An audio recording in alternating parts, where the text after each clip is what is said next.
Hello, Speedrun viewers!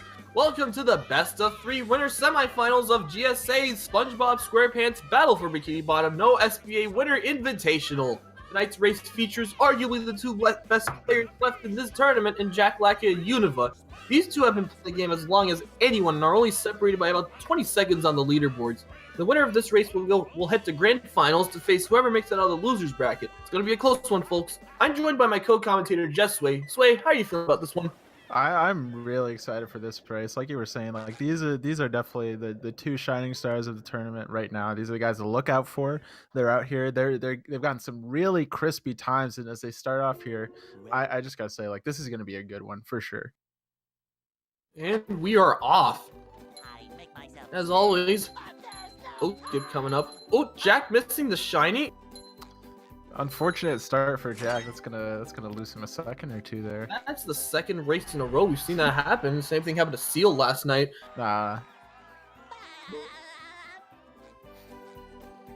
But as that race proved, we're really too early to tell how much of a difference that's gonna make. Yeah, I mean, we just, but it doesn't really make a difference, you know. I mean, to be honest, though, after the caliber of races we've seen from the players in this tournament, you know, we've seen some of these races come right down to the wire. So, you never know. You never know. It could end up making a difference.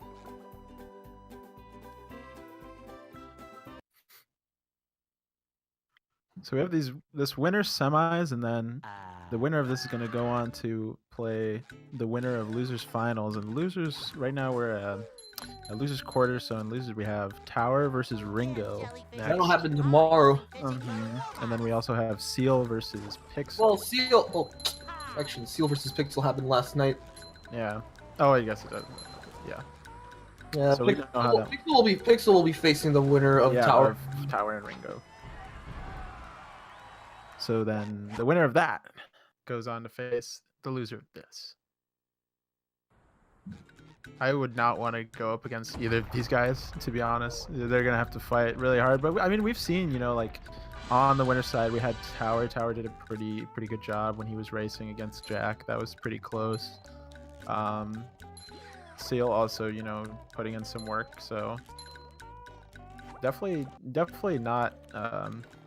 not free for either of these guys in the losers bracket, but we'll see who's going to win right now. Is a better question. Is we have hammer skip coming up. Let's see who can get that set up as Univa goes for the he gets the bash. Jack gets knocked away. Interesting. It's been a while since I've seen a hammer bot knock someone away. Yeah, they were both mentioning how they wanted to go for the safe strats with the helmet bash, just to make sure that they didn't spend any more time that they needed to.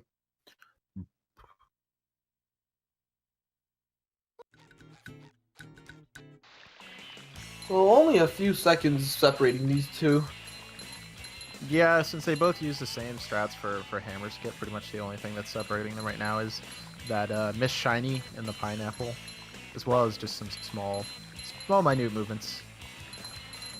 As we have seen quite often, especially in this side of the bracket, any small movement mistake can give the other player an opportunity to just bust through. Yeah, I think it's been really great to watch. Just like these high-level players have really made it clear that, you know, battle racing has a lot of small things going on that a lot of players don't really get to notice. Both of them getting Pat's hammer pretty clean. Yeah, they were looking really good.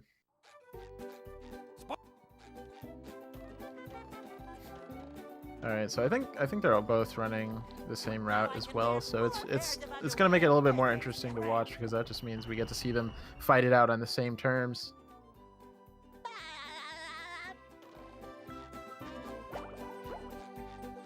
Anyway, coming up on downtown.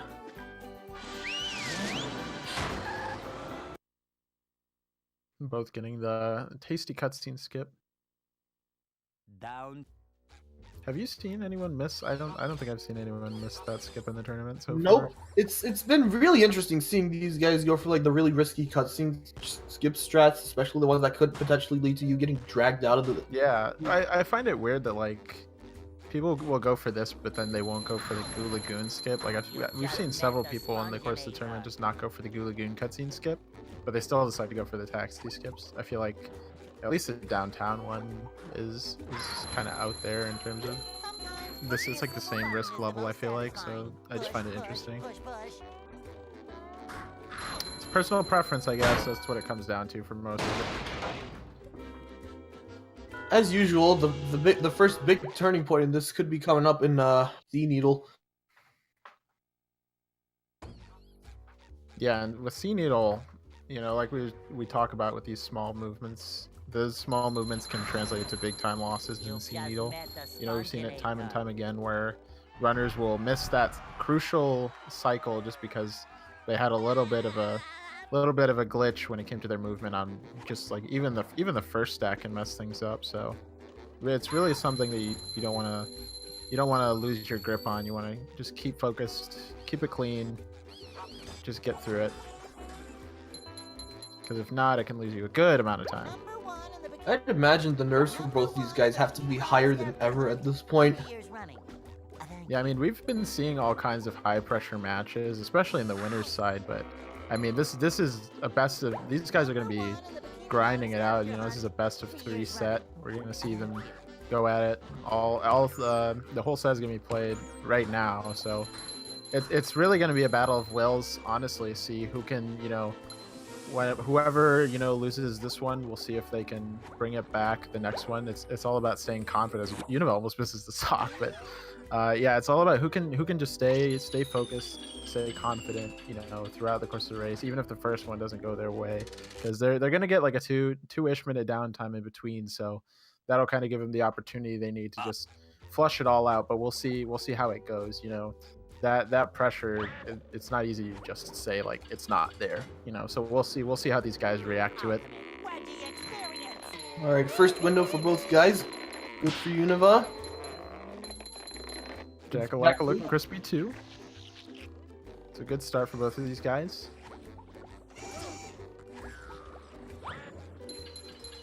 Univa starts the second stack, so we're still going to see Jack just about like 4 seconds behind, 5 seconds.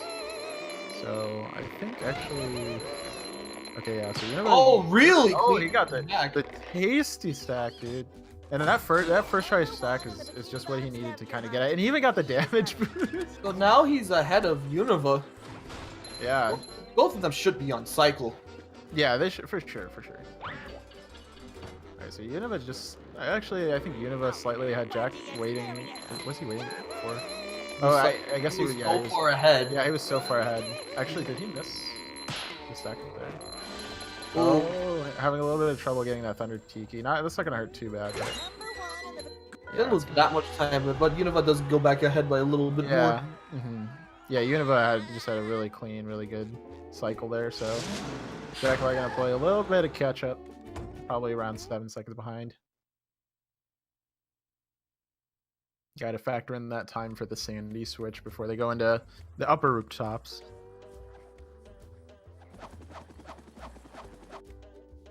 Here's another one.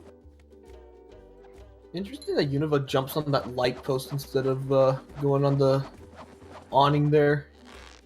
Yeah, like you know, like a lot of these runners have a lot of comfort strats when it comes to race environments in particular. You know, you see them in doing their normal reset attempts if you watch them, if they stream, you know. But when it comes to races, you'll notice like a lot of these guys have like comfort strats that they like to use just to make sure that they're feeling comfortable and they're not putting themselves in situations that they're not ready to react to.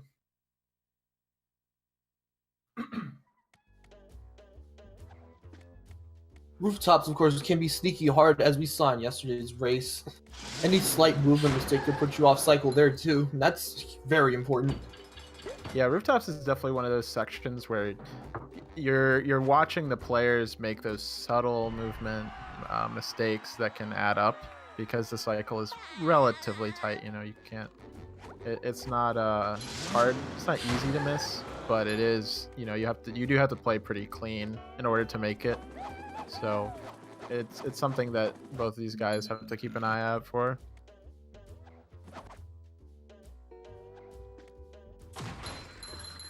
I think we're lucky that no one. I haven't seen anyone get hit by that chuck. Well, don't speak too soon. Oh, Oh my God. goodness. That was way too. Play. Play. I'm just trying to make it spicy, dude. Yeah, that was really close on Jack, but he got it. Univa, getting that cycle as well. So they're both doing fine and dandy on this rooftops. Jack obviously still behind, but not too far. So who knows? Maybe with even like Lighthouse RNG coming up, Jack could end up being even with him.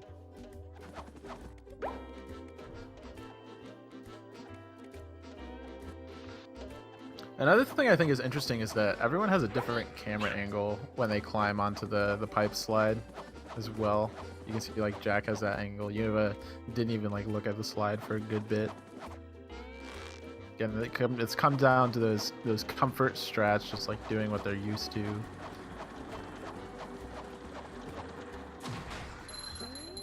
But then again, I feel like another thing that defines the skill of these players is that they know when they need to turn it on. Like people pulling out these risky tricks. Like rock skip is a big example where sometimes you just have to whip it out because your opponent is being real rough on you, and you don't want to fall behind, or you want to take that little extra lead, and that's where it gets spicy. Oh, you're in the lighthouse by accident. That's a rare mistake. Oh. So actually, that's gonna put him behind. Yeah. So there we go. I have not seen anyone do that in a long time. Like just in general, like that's kind of sus to me, just because it kind of gives me a hint that Univa might be a little rusty. Actually, I think that particular error is a sign of rusty. That or like usually. Either nerves. Yeah, that too, for sure. But some sort of discomfort is the general idea. So that could be interesting. We might want to keep an eye out on how Univa continues to play and react to these situations. Maybe he is a little nervous, we'll see. But Jack definitely cashing in. He got decent RNG too. So with that, Jack's gonna pull ahead. They're both gonna finish out downtown. After this, they're gonna annoy Squidward, and then they're gonna go into Goo Lagoon for the next major time splitter here. Early Towers Glide. I believe both of them are going. I know Jack will. I believe Univa's going for it as well. So we're gonna see that, and we're gonna see how it goes. But first, again, the best spatula in the game. Clearly, we gotta jump Squidward's face, and then he gives us spatula.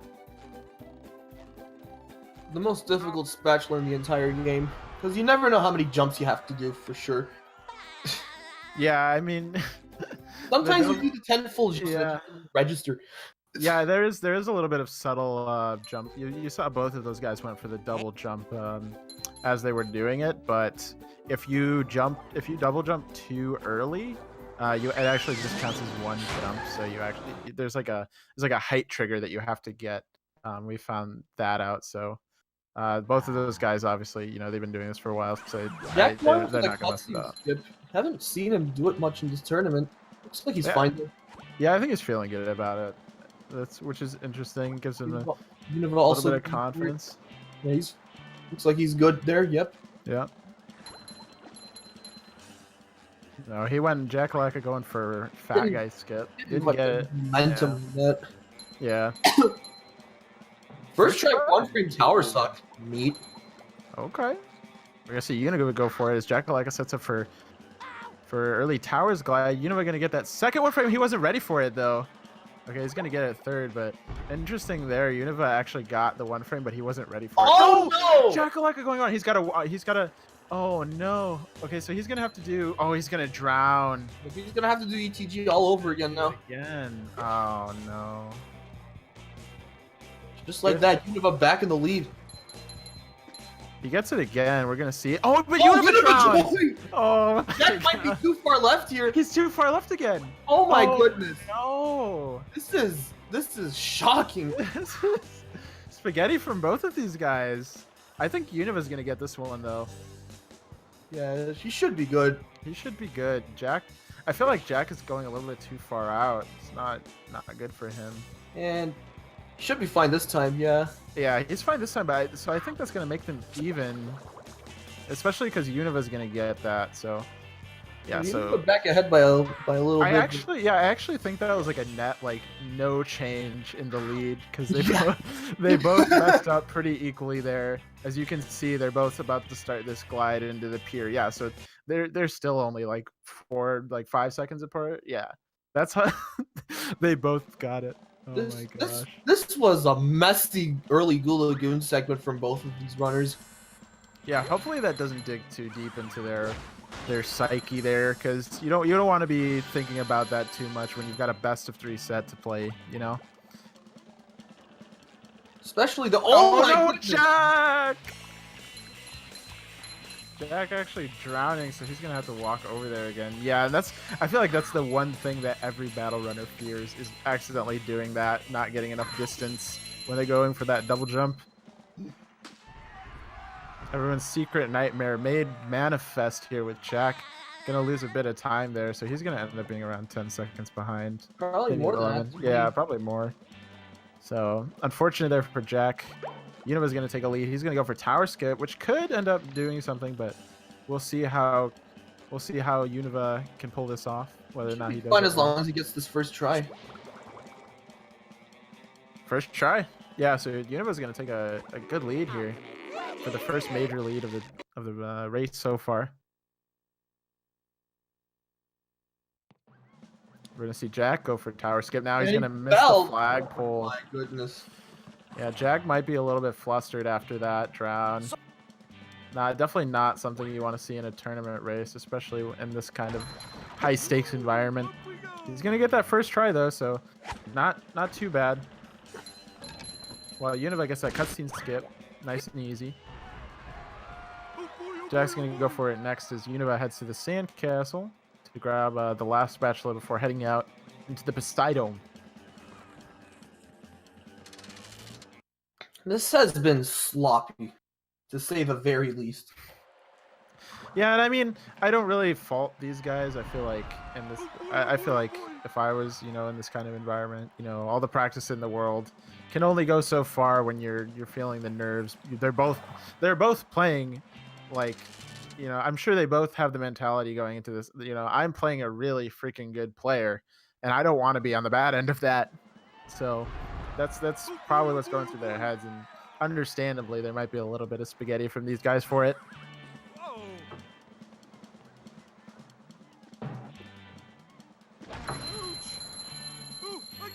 Nevertheless, though, they're doing fine. I mean, in terms of their relative speed, we've got Univa finishing up with Connect the Towers, Jackalacka entering the Sandcastle, so not too far behind. It's definitely could see a comeback by the end of Dream, so like mid game. Univa exiting Goo Lagoon with a 17:22. Yeah, so he's looking pretty crispy right now. Especially because neither of these guys are doing needleless, so I don't think that's a sub. Yeah, that's not going to be a sub 20 Poseidon for either of these two. But that's still okay. We have Jack. Jack currently 27 seconds behind. Yeah. Still very negligible this early on. However, yeah, like I was saying, I definitely think we could see them bring that back as early as Dream. You never know how that's gonna go. If Univa makes some missteps in Dream, starting off the mid game, that could be really beneficial for Jack.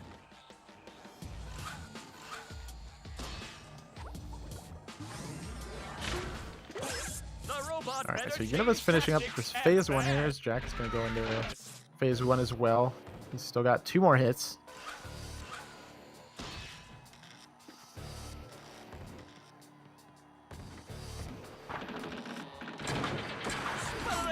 looking ahead at our schedule, tomorrow at 4:15 Eastern, Tower will be facing Ringo Tongo in the losers quarterfinals to take on Pixel in the losers semis. How do you think that one's going to go sway? I think that one's going to be interesting. I know we had Ringo going down to Seal actually, which was not. I don't think anyone saw that coming. And we also had Tower going down to Jack. So I feel like both of these guys you know, they both went down unexpectedly, and they're gonna end up facing off. So I think it could be really cool. It's gonna be hard to bet against Tower in my opinion because Tower just has had a lot of good runs in this race, and even in his race against Jack, despite the fact that he was behind by a lot, especially after drowning in Industrial Park, he still almost brought it back and could have potentially taken the lead. Yeah, for sure, and I think that's a big component of Tower's gameplay. Is he's been another one of those players that's been pretty consistent throughout the tournament as well. So I think that's going to be a big factor in his favor. It's pretty hard to count out Ringo's consistency though and his experience as long as he's been playing the game really since 2016. It is true, and we get to see a little bit of that veteran status, you know, deep understanding of how the game works, the things that we've done over the years, not just, you know, the past like year or two, but for Ringo the case is I think a few years. So. The old clothesline move. So here we have Univa starting off, about to get his first hit on phase 3 as Jack enters phase 3 just now. Yeah. Filled with openings. Oh, what an uppercut! Yeah, so I think right now we're kind of looking forward to Dream. So that's what's going to start off the mid game, and I think that's where a lot of missteps don't necessarily happen, but can happen. You know, we've seen people mess up oil skip. We've even seen, you know, a couple of missed slide skips that can hurt as well. Missed attempts at Sandy Nut. There's just a lot that can go wrong, and it really leaves it up in the air as to who's going to come out ahead with this small of a gap. You know, this is only, like I said, it's only like a 30-second gap between these two guys. So Dream One could easily, who knows? Jack could even come out ahead. 2104 exit for Univa.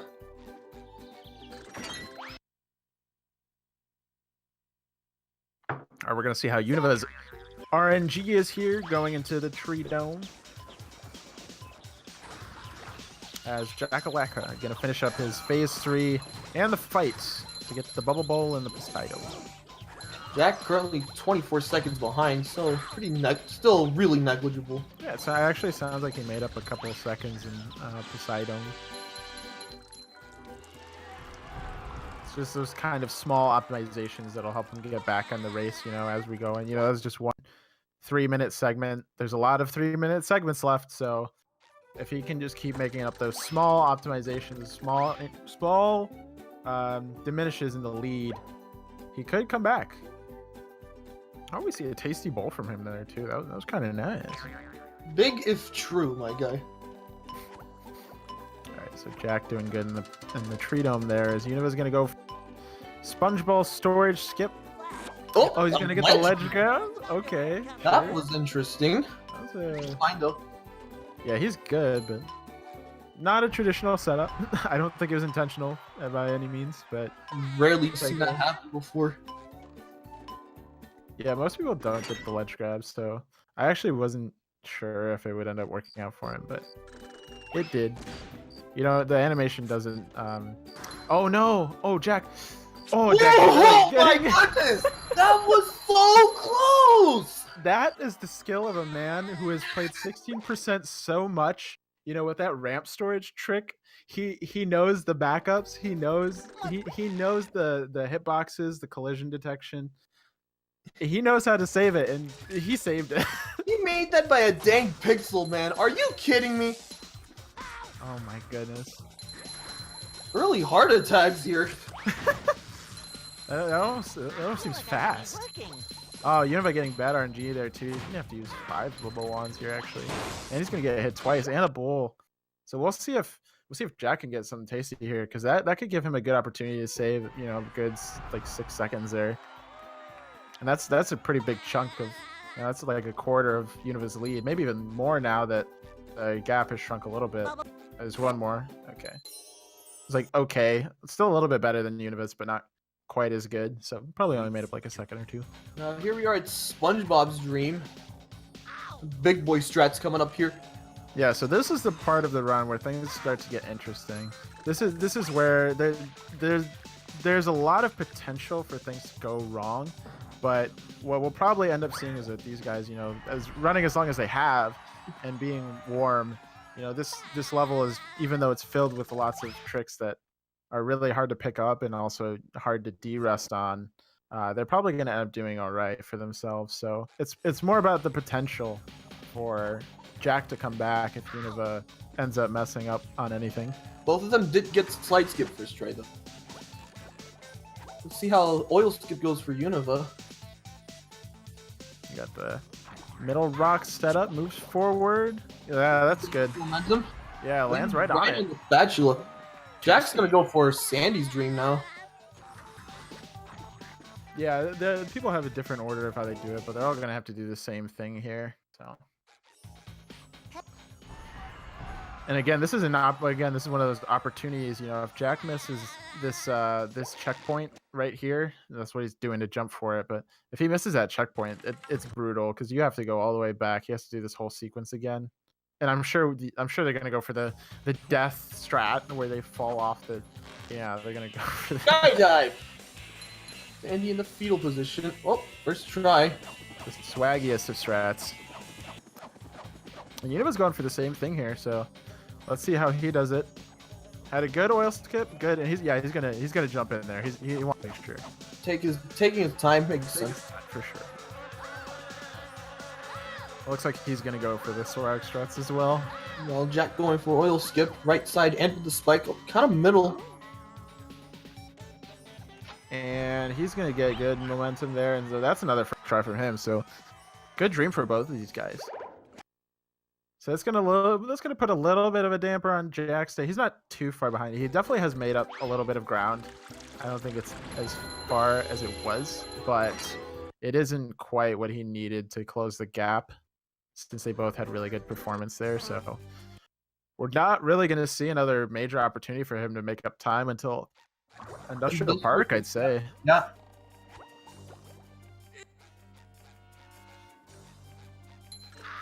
All right, so both these guys going into Murmur Univa not getting the jump, so it's going to be a little slow. It gives Jack the opportunity to go for the one frame here, make up a little bit of time.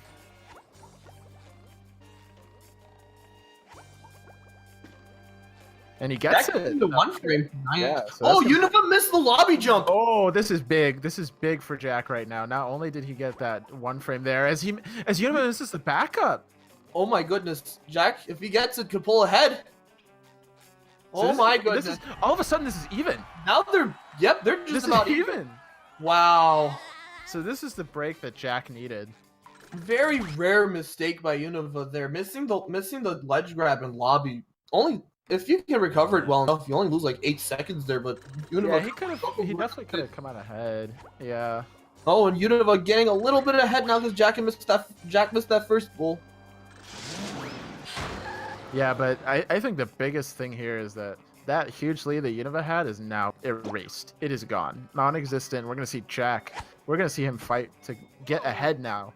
You know, this isn't a matter of catching up. It's what can I do to put this man into the ground. We have a racing fault. It just happens just like that.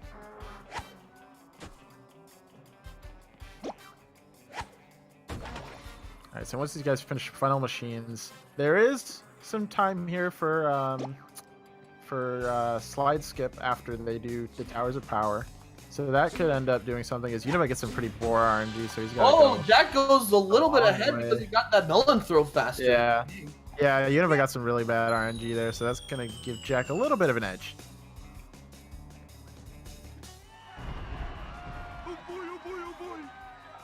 But yeah, like I was saying, so slide skip could make a difference. You know, if they miss that, having to rewarp is the equivalent of falling in lobby, essentially. So that could be an opportunity for one of them to take another lead.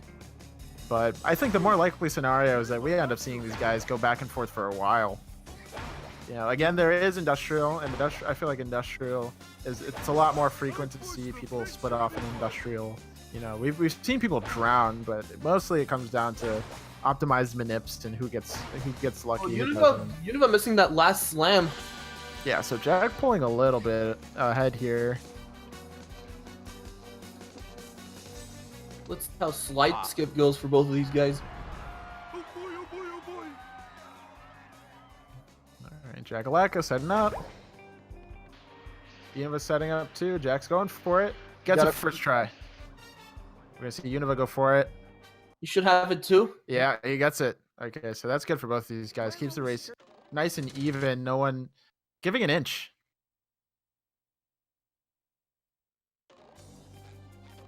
We're gonna see both of these guys go into security tunnel. We've seen some miss warps here, or not miss warps, but people fall off and then they have to warp again. That loses some time, so we'll see. There is that opportunity. Oh, Jack kind of struggling with that second jump. Oh, Univa could pull back ahead here, perhaps. Oh, the Univa ledge also grab. had a little bit of struggle there. Yeah, actually, because of the ledge grab, it's pretty even, except Jack's gonna get a kind of awkward cycle to deal with there, so. Misses the full bowl because he's too close. Yeah, so Univa's gonna get a little bit ahead there. Again, small movement errors are big in this case. Yeah, and I'm surprised that he didn't go for the bubble wand there, because the bubble wand is known for making, you know, slightly clipping into the wall, which is basically what he did, you know, catching a little bit of a ledge that in the geometry that isn't apparent. It's the bubble wand is known for making that a lot easier. So people usually bubble wand after that second jump, but it can be faster to just double jump. You know, you don't have to do the bubble wand animation, but that's kind of the trade-off, is if you miss it, you know, now what are you gonna do? Gotta just keep jumping.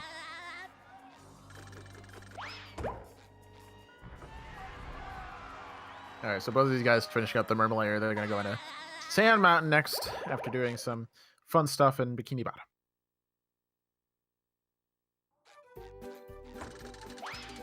Now, either of these guys are gonna miss the platform cycle. What could happen? Nah, They should both be fine. yeah, it's really gonna start coming down to, you know, like who gets that optimized movement, and especially as we go into the late game. The majority of the mistakes end up coming down to movement, except for a few segments here and there where cruise boost timing can affect things. If you don't get your first or second try cruise boost, things like Squid's Dream, Kids, you know, that sort of thing can really put a damper on the day for these guys. So, but other than that, usually just comes to movement.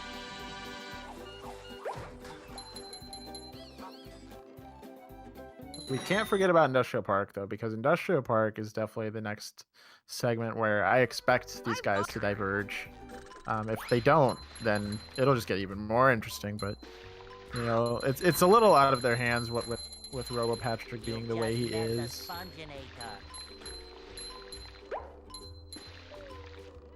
Again, not too much separating these two so far.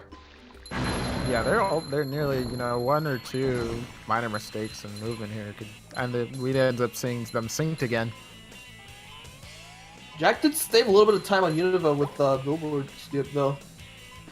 Yeah, it's gonna make things a little closer. Not too much. It is a small optimization, but every bit it counts for sure. There's nothing like the smell of bubbles in the morning. Smells like... I think, no, never mind. I almost thought Jack was behind on life, which is no good when you're doing this segment. You don't want to be, you want to have at least 2 underoos. I mean, you can't really come in with less or more than 2 just because of the shinies, unless you decide to give up on doing shinies, but... Ooh, Jack getting launched forward. This could be a little sus here. Yeah, he's gonna have to wait it out because you don't want to go for a 2. Put him a little bit behind there. He's gonna lose a couple seconds. Right, both of these guys is finishing up Sand Mountain. All right, so Jack is 3 seconds behind right now.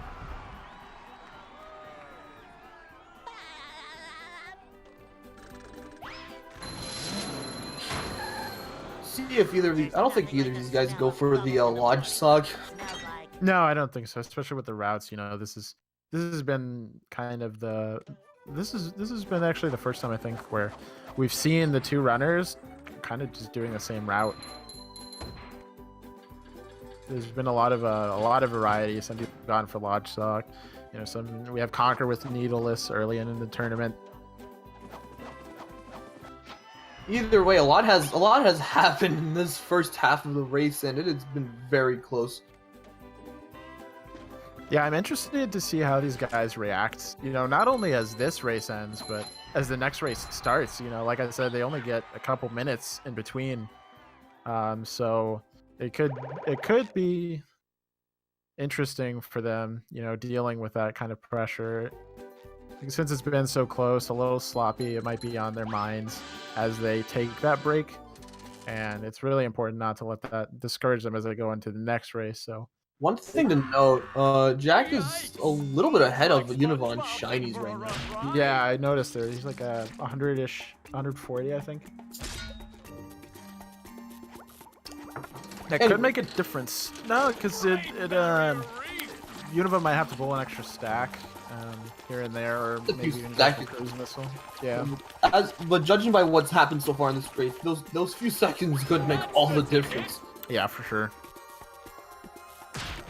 I'm willing that this run could like potentially come down to something like fast brain.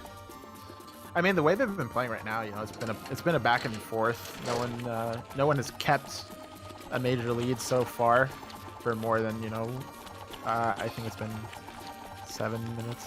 So anyway, while we have the time, I'd like to remind everyone that PACE registrations are still open for April 25th through 28th. You'll be able to watch the grand finals for Super Mario Odyssey, Super Mario 64, and Celeste. Type !tickets in the chat for more info. Yeah, PACE is going to be I mean, if you have Super Mario Odyssey, Super 64, and Celeste in one place, like, you already know. I would also like to bring attention to the fact that battle will be ran at PACE 100% with SBA by shift. Will be very interesting. Yeah, I think it's a good opportunity for, you know, we have this no SBA. People might not be familiar with what SBA actually is. You know, the shiny grinding strat in Goo Lagoon that we found pretty recently. And even though, you know, any percent, you know, a lot of runners have been kind of against using it, you know, which is why we have this no SBA category. And 100%, it is strictly just a quality of life improvement. It makes the category feel so much more alive, so much more engaging, just because, like, now your grinding is involved with a trick, and the trick saves a lot of time over the old grinding strats that we had for shinies. Because 100 does involve getting all of the crab spats, which is a lot of shiny, which I think it's like 65,000 or something like that in total for all the spatulas. So SBA is a huge quality of life improvement for the category that makes it really, you know, the tricks there have already been really cool to watch, but now there's the downtime is halved, I think, even more so. So it's really cool to watch 100. So I'm really interested to see what happens.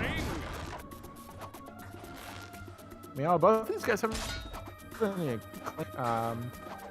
I think they are even on this. So it looks like Univa actually is behind. Univa, I think, should still be ahead by a few seconds. Had a bit of a problem with the screen, so it's hard to tell because it's a little behind in the timer right now. Yeah, he's ahead by like 6 at the moment. Let's see how these phase 3 minutes go. Probably expect both of them to break out the patent Alex 97 BfBB strats.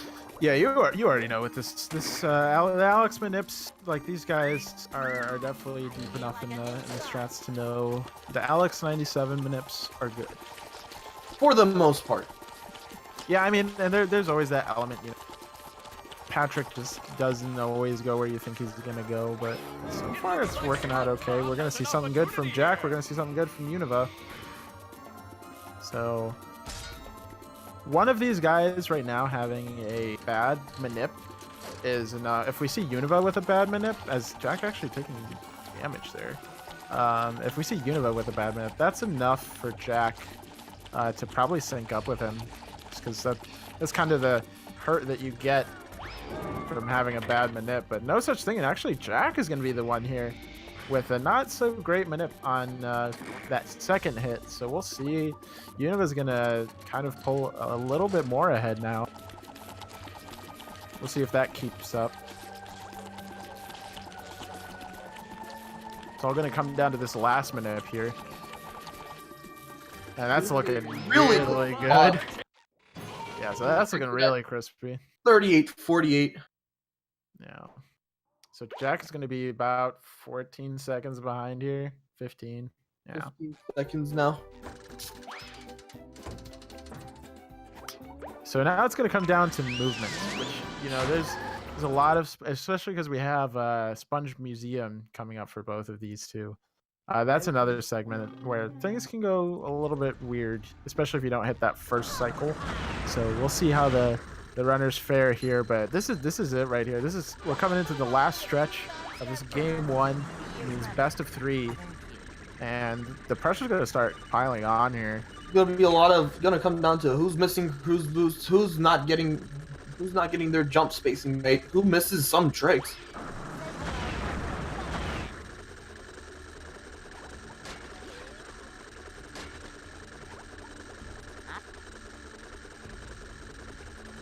Oh, Jack with a tasty RCB. Okay. Jack saying, you know what? Let me add a little spice to this dish. I wanna catch up. Ketchup's not that spicy. Gotta hit him with the Dijon mustard. Dijon mustard. Or as my friend Freeze called it once, Dijon. Dijon. Yes, Dijon. That's not how you pronounce Dijon, by the way. You know, missing the cruise boost on Bubble Buddy. Okay. I think we've seen that from a lot of people who have gone for that Bubble Buddy boost. And we're gonna see Jack with the same thing. I guess everyone just likes Bubble Buddy boost and they just want to go for it. Univa getting the camera lock. Is he gonna fall off? Oh, he does. Oh no! Now he's gonna have to warp back. Yeah, Jack's gonna be ahead again. Yeah, that's kind of a worst case of that. I think that syncs it up. Univa actually might still be ahead by a second. Oh no! They're pretty much synced. They're synced now. So that's huge for Jack. Like I said, another even out totally negates what happened in Industrial Park and then some. So oh, they're synced now. hey, this is it. It's gonna come down to who's performing in Rock Bottom Museum here. So this is cycle based, so we're gonna see who gets their cruise boost first try, and both of the runners do. So I think Jack is actually a little bit behind on cycle. They both landed, so they both should make this first cycle. Univa waiting a little bit. Okay, they're both gonna get it though, and we're gonna see Jack probably go for the tasty RCB. Yeah, so he's gonna save a little bit of time over Univa. You can see right there how RCB affects time save because. Jack ended up a little bit ahead just because of that. So. Oh my goodness! Oh, but Jack and they both got hit. No. Wait! Oh no! Univa didn't get hit, but he got knocked back. What the? That's a thing. That was. I guess. I swear, I thought Univa got hit by the laser, but no, he just got hit by. Well, he definitely missed. That's for sure. But wow, that's really weird. Okay, so Jack is going to be a little bit behind because of that. Because Univa has somehow managed to keep his cruise boost. Interesting. All right. Of course, another big trick coming up in Sleepy Skip.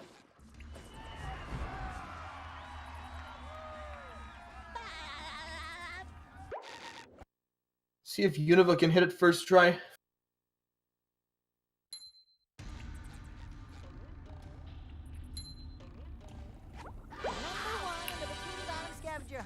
Alright, so Univa's going for it here. Sleepy Skip. And we're going to see it first try. It's up to Jack. Gets the bash. And he's going to get it too. Oh my goodness. That's when you don't want to miss there.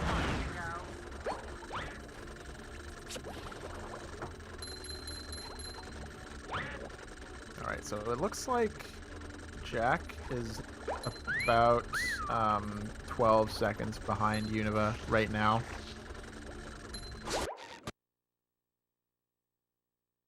But they're both going to end up finishing up this rock bottom just fine.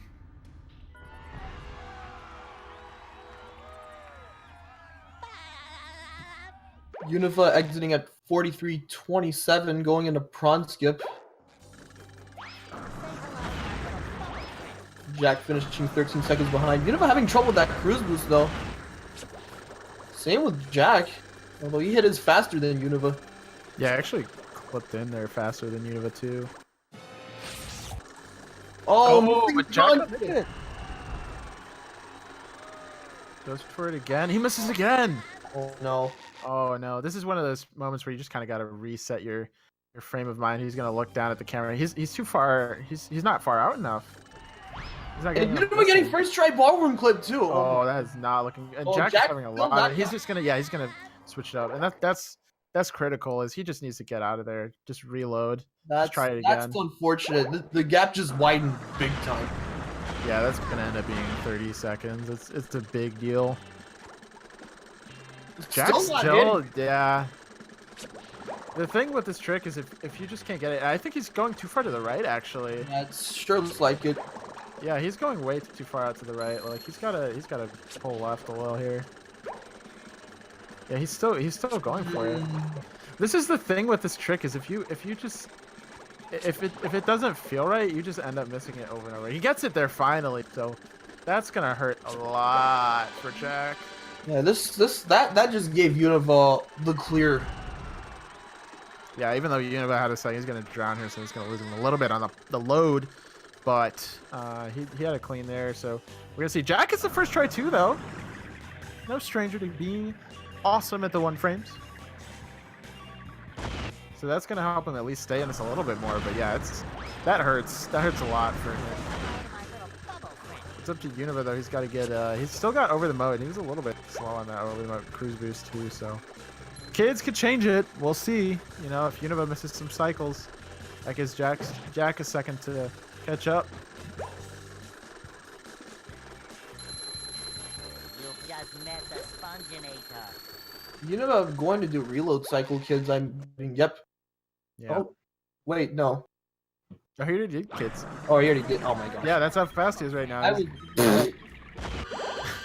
My goodness. My bad, guys. I blanked out. It's just so confusing because it looked like they were synced up, but yeah, Jackalacka really hurting after he's a whole kids segment behind, so it's about a minute 15-ish. Is a little bit too far out too. Gets that one though. Is he gonna make this cycle? Yes, he does. Okay.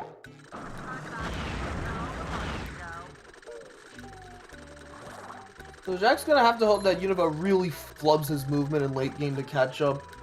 Yeah, at this point, you know, like we can talk about the major time is that both the Univa's gonna run into before Jack does. You know, we have Dream 2. Squid's Dream has been, you know, it can be an issue. Dutchman can always be, you know, if you slop in Dutchman, if you sleep on that segment of the run, it can be really bad. People, it's time on time when it comes to Dutchman if you're messing up being sloppy. But yeah, Dream 2 is a big one going back to Squid's Dream. But yeah, other than that, you know, there's not too much for Jack to look forward to, which is going to make it really hard for him to come back. Univa going for rock skip, gonna get first try. Oh wow, Univa trying to put the nail in the coffin here. They're going for rock skip. I don't actually know if he does that often in his reset attempts, so that could be a reason why he goes for it. Definitely some strats where some people think it's scary, but these guys do it so often, you know, especially like Jack. With, you know, we saw earlier with the SpongeBob storage save. Jack You know, opting not to go. Well, Univa, my bad. Not opting not to go for crab boost, playing it a little safer than normal. yeah, I mean, right now he's got a comfy lead. There's no reason for him to make things worse for him than they need to be. He just needs to stay consistent, stay focused, close it out, and that's what it's going to take from him. But Jack right now, you know, the thing for Jack is there's not a lot that he can do anymore. There's not a lot more risky strats still out there for him to go for. He's still got a cruise boost, so he's gonna go for rock skip because he really needs to. Almost had it. Yeah, just slightly awkward setup.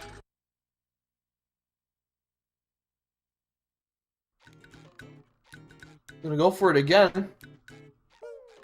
Oh, he goes for the single jump. Okay. Good All right. recovery.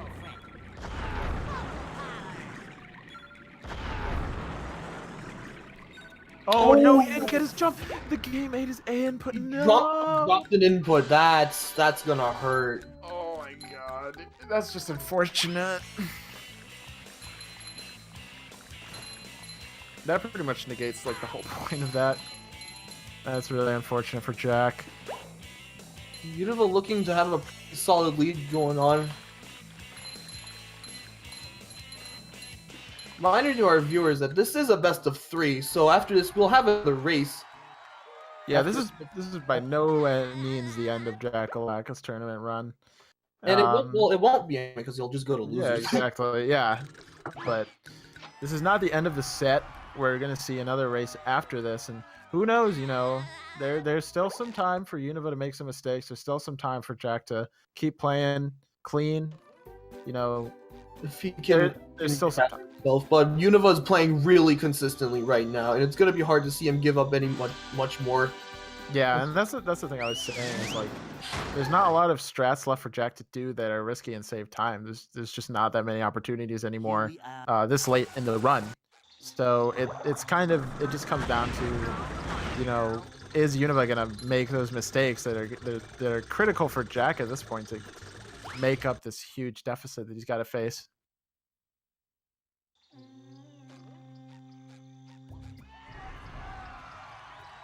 Keep in mind, whoever wins this will be guaranteed second place, so whoever wins this set, might be. Yeah. Mobby.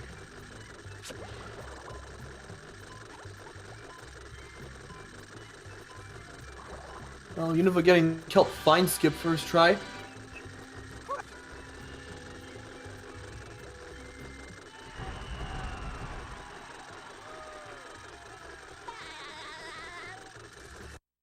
All right, right now, Jackalacka needs the energy.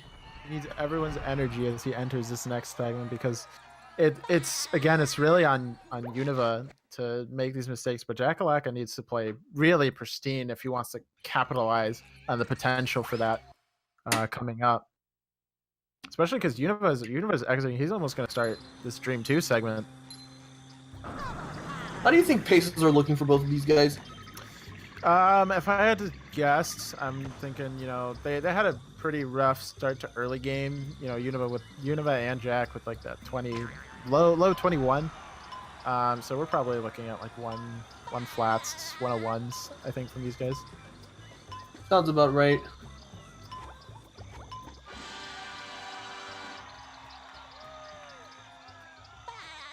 Which are both pretty good. Oh, and Jack not getting... Does he have a slow cruise boost, or did he just kind of have an awkward jump?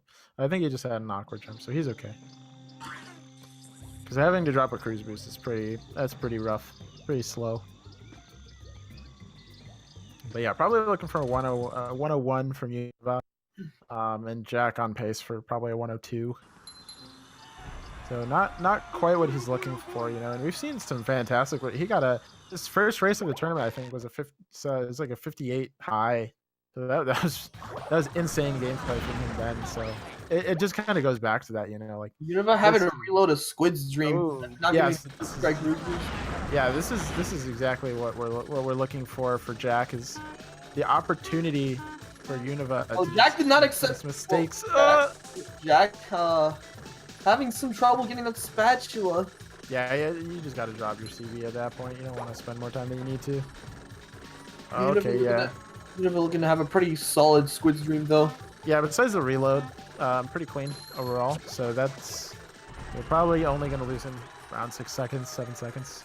He'll go back now and get the bouncing ball spat. Yeah, just like Jack is going to need to do. And that's the thing, is their routes, because their routes are the same, you know, it's really... There's not a lot of opportunity for Jack to make up lost time with something, you know, like a needleless or like, you know, some other alternatives. So it's gonna be hard. So that...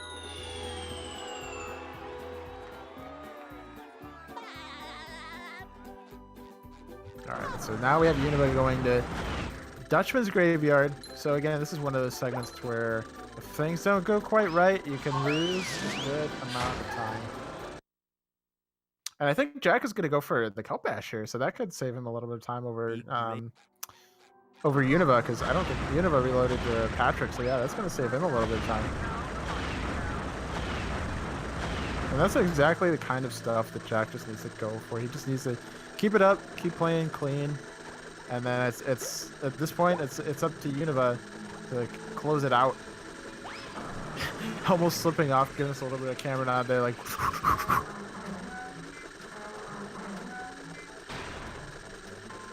Alright, we got Jack with the first try cruise boost. Already looking pretty good. Good start.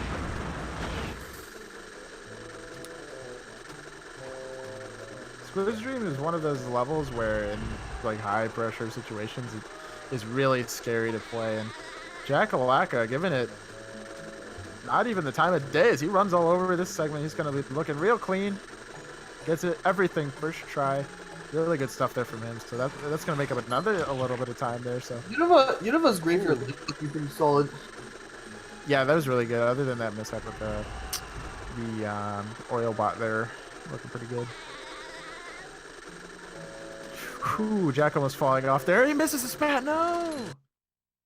Oh, he's gonna get zapped by the jellyfish too. Oh, he doesn't. Okay.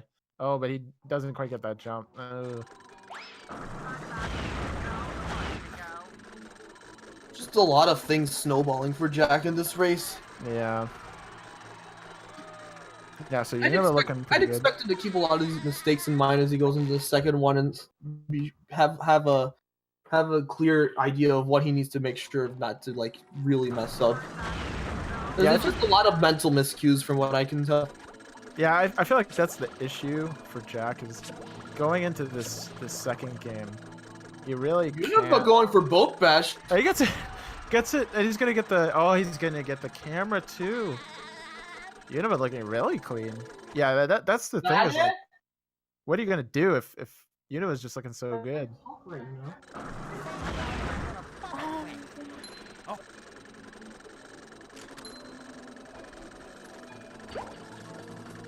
Alright, so we're gonna see Jack is gonna have to wait a little bit. He almost got chucked there actually. But he's gonna be looking okay. Gets the bubble one just to get that little bit of extra distance off the platform. Is Univa doing cannons right now? He looking good.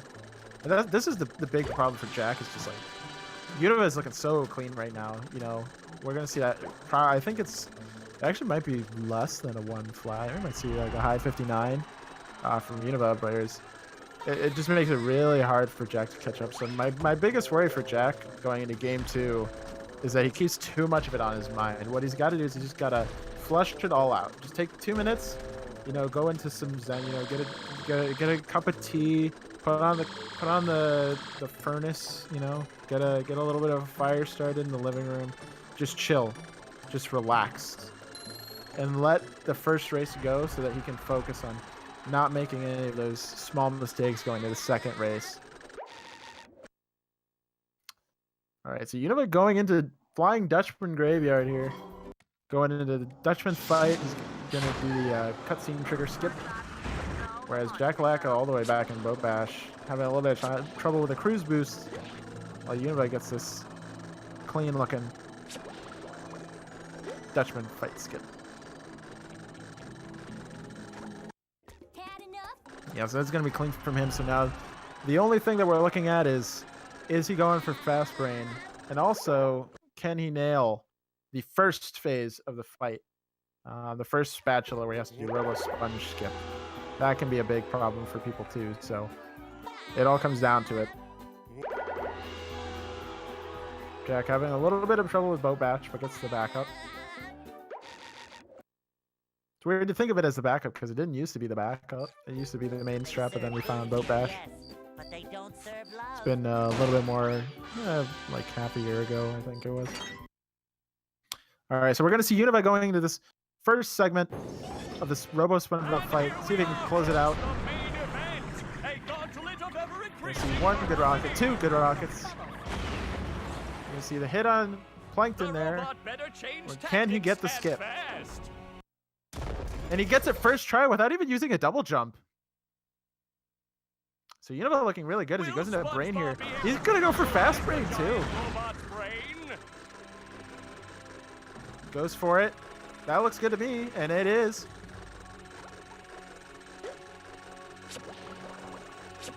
Alright, he's gonna clip in there with a bash. Gonna close it out as Jack finishing out cannons right now. Gonna see Univa, and this is I was not close. This is looking like a 59 here. Got to clip through. Gets a good clip. He actually might sub 59. And he does it. 58-59 here from Univa to take the first race. Jackalacka coming in. He's going to finish up the Dutchman, so he should be finishing in the next few minutes. But Univa going to take race 1. So again, I feel like for both of these guys, you know, there might be some pressure. I think the biggest deal is just Jack needs to just clean it out, wipe it out. Like I said, bust out the tea, bust out the, you know, the living room campfire. Just chill. That's all. Because we've been seeing some good play from Jack. You know, he's been getting some spicy RCBs. He gets another one there. You know, Jack has been showing some really good play. There's a lot of potential. So he just needs to not make sure that he's not flustering himself. He's keeping up his potential so that he can just keep it clean in the second race. Because that's really what it's going to come down to, especially because Univa showing an impressive showing here with a sub 50, just barely, but a sub 59 nonetheless, especially with a rough start to the early game for both of these guys. So it's going to be really, really critical to pay attention to how both of these guys respond to the pressure in this next part of the game.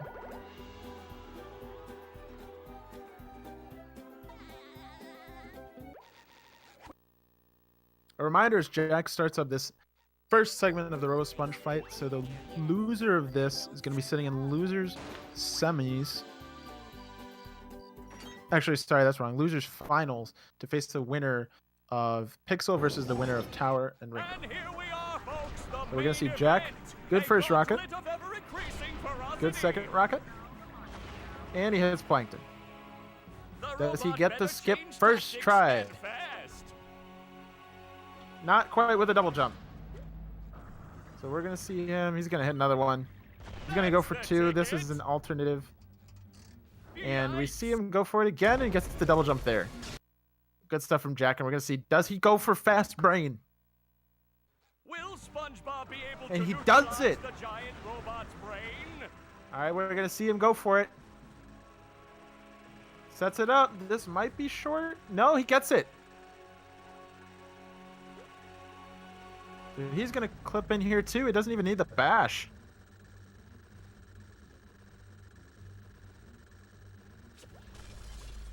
He's going to clean it out here, looking like a sub 102 here. Does the L clip. Lands on the platform. We're going to finish it out at 11, 101, 45 here. Good stuff from Jack. So we're going to see a difference of 2 minutes from this race.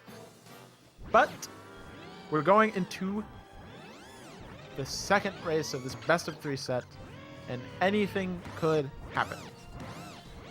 Just like we saw in this race, you know, it was close. Some things happened. It wasn't until the late game. It was really close. So we can see the same thing from the second race. And I anticipate both of these guys will be reacting a little bit differently. This is the first time we've seen runners with the ability, the opportunity to adapt. But we'll see how those adaptations go and how they affect the second race. Right now with Univa up 1-0. So we're going to see both of these guys take a break for a couple minutes.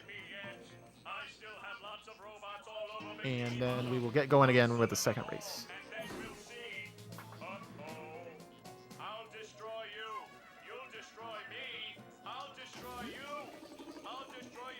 Overall, though, I thought I really liked what I saw from both of these guys. You know, there was some slot from both of them in the early game for sure, but they kept it cool. They kept it clean up until the late game. And Univa closing out really well.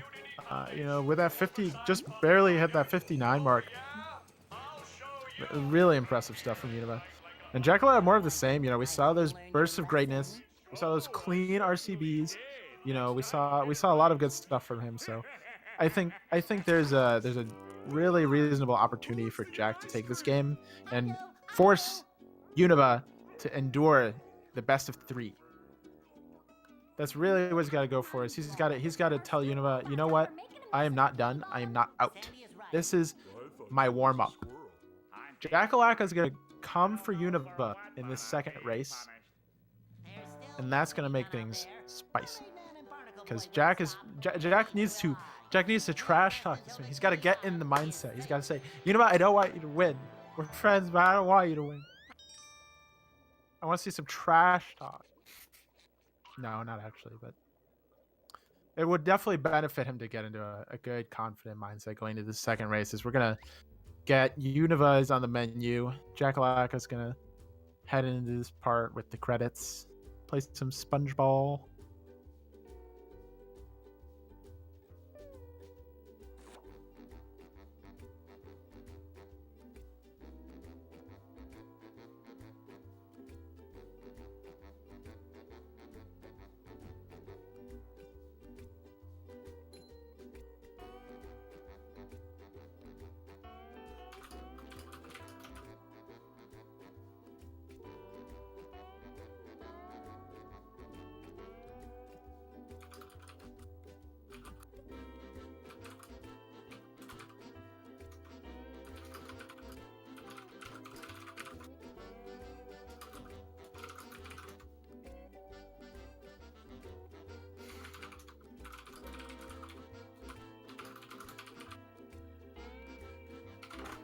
All right, so I'm going to be back. We're going to take a little bit of a water break for both of the runners and myself. But coming back, we're going to start the second race in this best of three winners semifinals. Sorry, no SBA tournament for Battle for Bikini Bottom, and things are going to get a little spicy. Maybe a little? No, it's going to get really spicy in here. So stay tuned. We'll be back in a minute.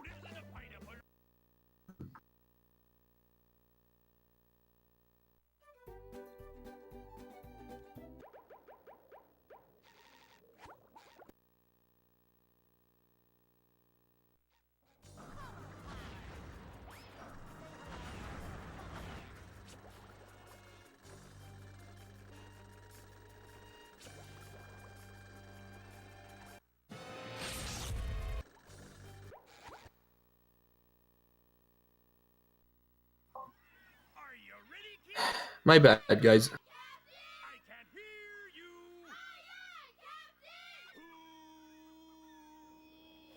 Who lives in a pineapple under the sea? Sorry for going AFK there. I had to do some babysitting. If not every nonsense be something you will. Alright, looks like we'll be starting the next race. Univa has a 1-0 lead right now, but I wouldn't be surprised to see Jack bring this one back.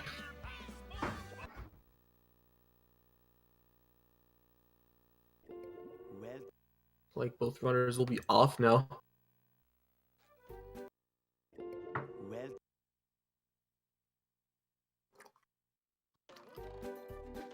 I make myself a snack, but there's no Getting both of the timers synced up. All right, what did I miss? I was eating a Krabby Patty. Well, the second race just started this way. Oh, yeah? If you're wondering why I wasn't saying anything the last few minutes, I had to go babysit for a few. Was that as spicy as my my Krabby Patty? I'd say so. Oh my goodness. Alright, sorry. So, how do you expect this race to go, Sway, as soon as you're done with your patty? Well, to be honest, I think it's going to be about as spicy as my patty. I don't disagree with that. You think so? Yeah, I really do. Why do you think so? This race should be very spicy. I mean, after all, Jack did get all the shinies in a timely manner, so we're already off to a better start. You're totally right. He is behind on shinies, though. He did the tasty combo, so... Probably doesn't matter this early, though. Oh yeah, no, it doesn't. It doesn't at all. But while we're on the topic of missing shinies that don't really matter, figured I would bring it up.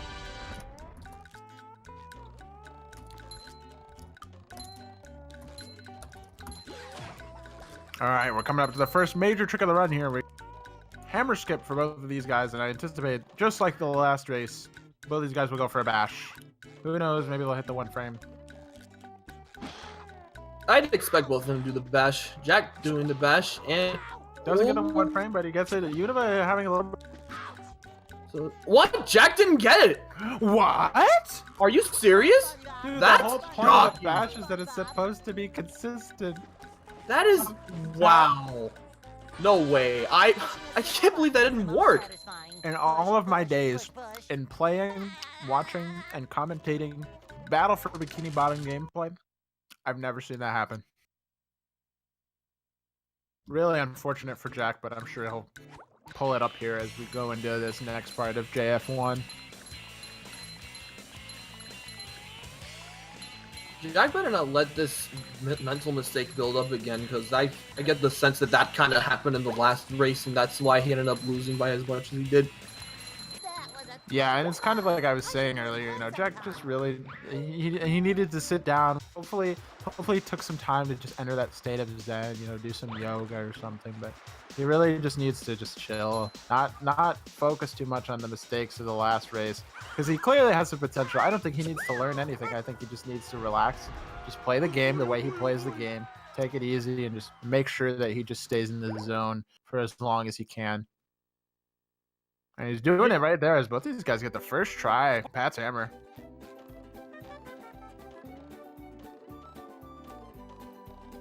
Now I can wear 4 pairs of underwear. This is great. All right, so going into downtown here for both these guys. Caspar, what do you think the coolest part of the last race was? The coolest part? The coolest part. Probably what happened when I wasn't watching. Downtown. I mean, I agree. We saw. That's what happens when you have a 2-year-old cousin. Yes, you are correct. You should have just had your cousin watch. It's SpongeBob after all. Oh yeah, you're right.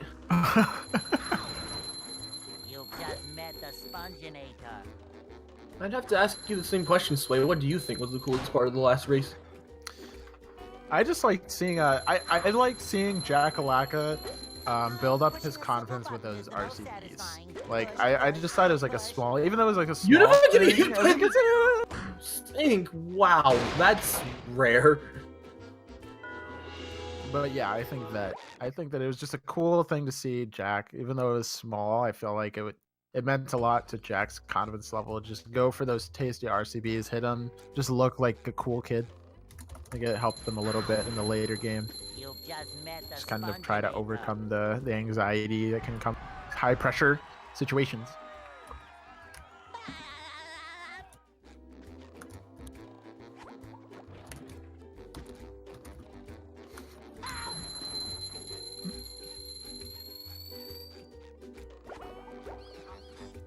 Anyway, I kind of feel like a broken record saying this, but big stuff going to be happening in Senile yet again. Yeah, I mean, it always kind of ends up that way, but it's unique, you know, just like every set, and you know, these best of 1 sets that the runners have been having. In a best of 3 set, it's going to be even more interesting, just because, you know, they didn't have any issues, but this time they could, and we'll see how it goes for them, because it can really affect what these guys go for in at the beginning of the mid game.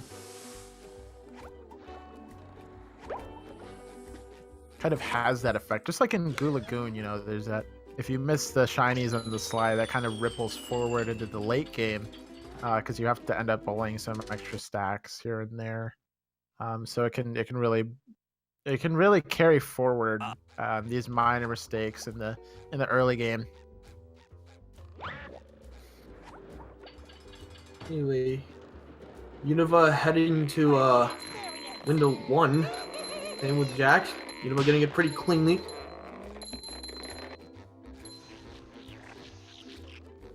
All right, Same with Jack. good start for both these guys. Can they keep it up? Ultimate wedgie experience.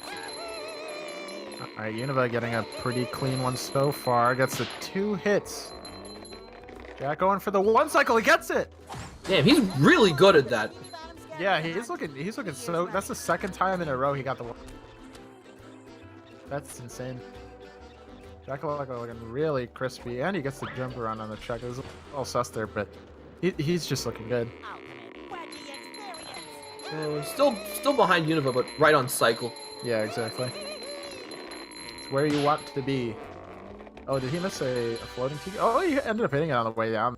Number one. So he'll lose a little bit of time there, but it's pretty, Yeah. not that much. Still Negligible. got all of those tikis. Yeah. Pretty Super. timely matter.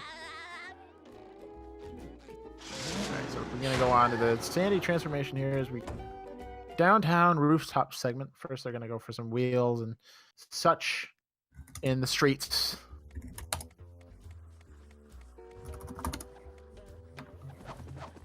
Little Jack behind by 10 seconds right now. Another one.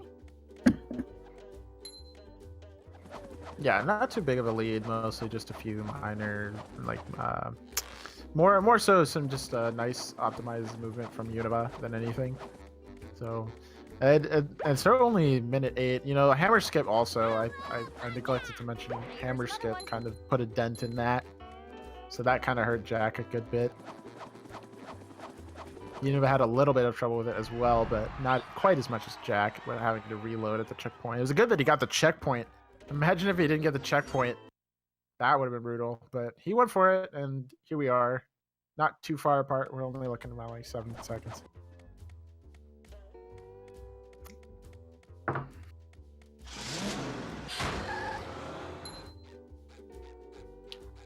Alright, so we're going to start up this rooftop segment.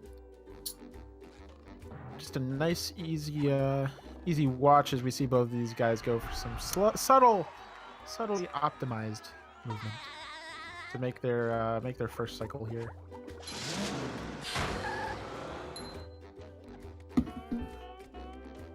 And this is an underrated one just because to make the cycle, there's a decent amount of backups if things don't go your way, and those are important to know as well. If you don't know them, then you're waiting for a cycle as opposed to making a discount cycle, if you will. So discount cycle is definitely much better than waiting for a cycle here. So it's important to know the backups as Univa does the double jump back up there. But Jack, with getting a tasty cycle, does not have to go for it. So he's going to make up a little bit of time there on Univa. Indeed.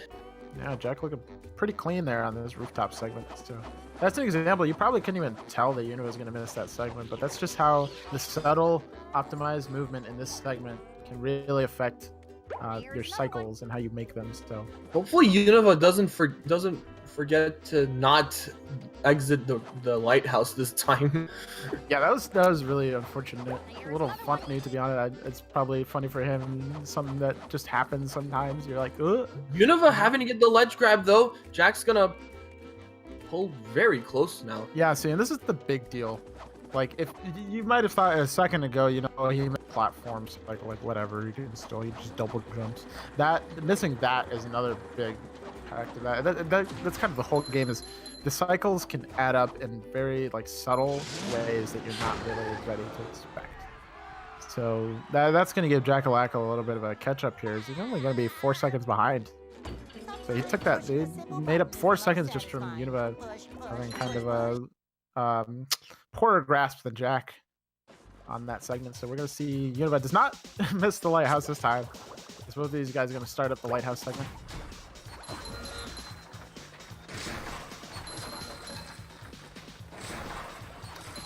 A reminder that the winner of this goes on a grand final. Oh, Jack having to get the robot he was too slow to get that duplicated Tron. That's unfortunate. Yeah, that's gonna kind of make it a little bit awkward for him too, especially with the RNG a little bit in the second. So hopefully that kind of goes okay. He's gonna spawn a little late, so it's a little rough. I know what happens when you cut it too close with hitting that. You gotta make sure you're at the right spot. Yeah, for sure. That's what I find a little weird about that camera strat that he does. All right, so Univa going to close out downtown. Looking at 11:51, 52, with Jackalacka coming out not too far behind. Gonna only be 10 seconds behind. A little bit less. We're looking at 7, or 9. I can count. I can do math. I'm gonna have trouble counting the jumps here too, as Univa annoys Squidward. Get that 10 jumps. Again, there's a hidden threshold there. That's why you see the runners delay their second jump. As Jack trying to get a little bit fancy there. I haven't seen that strat, actually. I didn't know that was a thing. But he went for it, so I guess the more we know. Anyway, a big turning point coming up. As we saw in the first race, early Towers Glide did not treat either of these runners very well.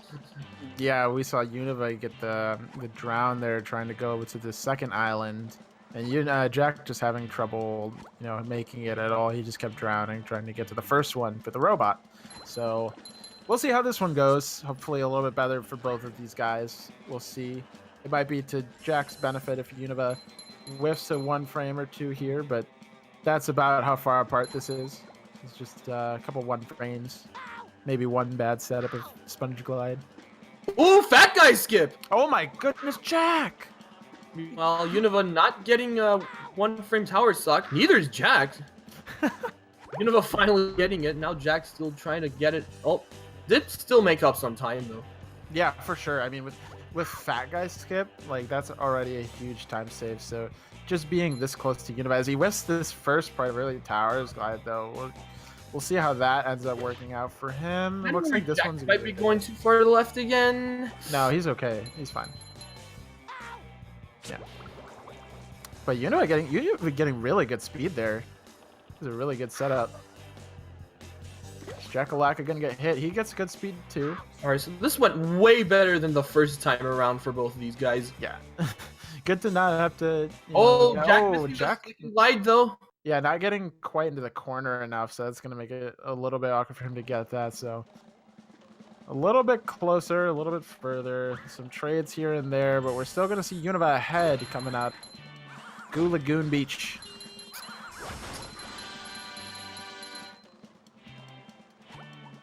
See some bumper boats bashing here as Jackalacka roughing him up.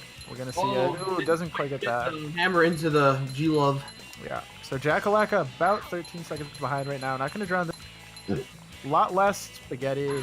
A lot. I feel like the runners are a lot more people this time around than they were the last match, which is good to see for both of these guys. It definitely promises more of an even race, even after the late game. So I'm liking it. I'm liking what I'm seeing from both of these guys right now.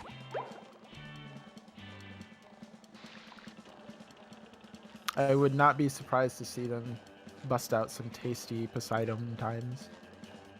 Maybe not a sub 20 with the as Univa misses the go ahead on the tower skip here. Gets it second try though. Loses a little bit of time, but not too much. We'll see. Can Jack get it first try? He does, so he's gonna make a little bit of time on Univa. I fully expect both of their Poseidon times to not 21s at this rate. Oh, well, Jack having some menuing problems though. All right, so Jack making up a short amount of time there, except for the menuing was a little out there, but nothing too bad. Nothing's gonna put him at a disadvantage critically here. All right, Jackalacka going for the cutscene skip.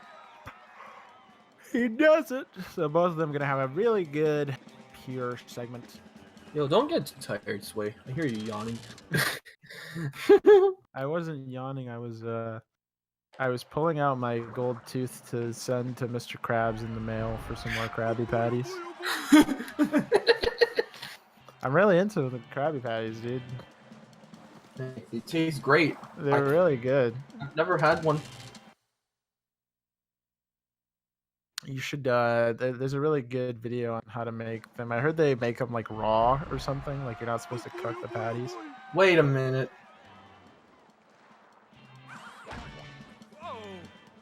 All right, so we're gonna see both these guys finish up this this beach segment here. And we got the right side. What about Jack?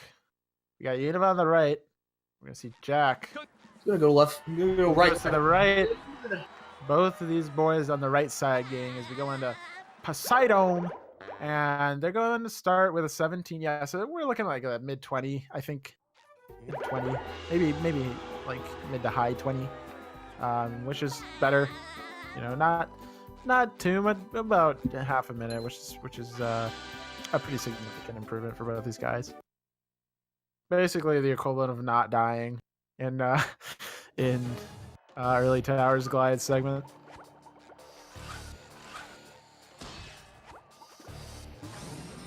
Still pretty close early on. Can't tell you who this one's gonna go to in all honesty. Yeah, I mean, it's still early and they're going into Poseidon right now, so who goes where? Now the robot's taking a beating out there.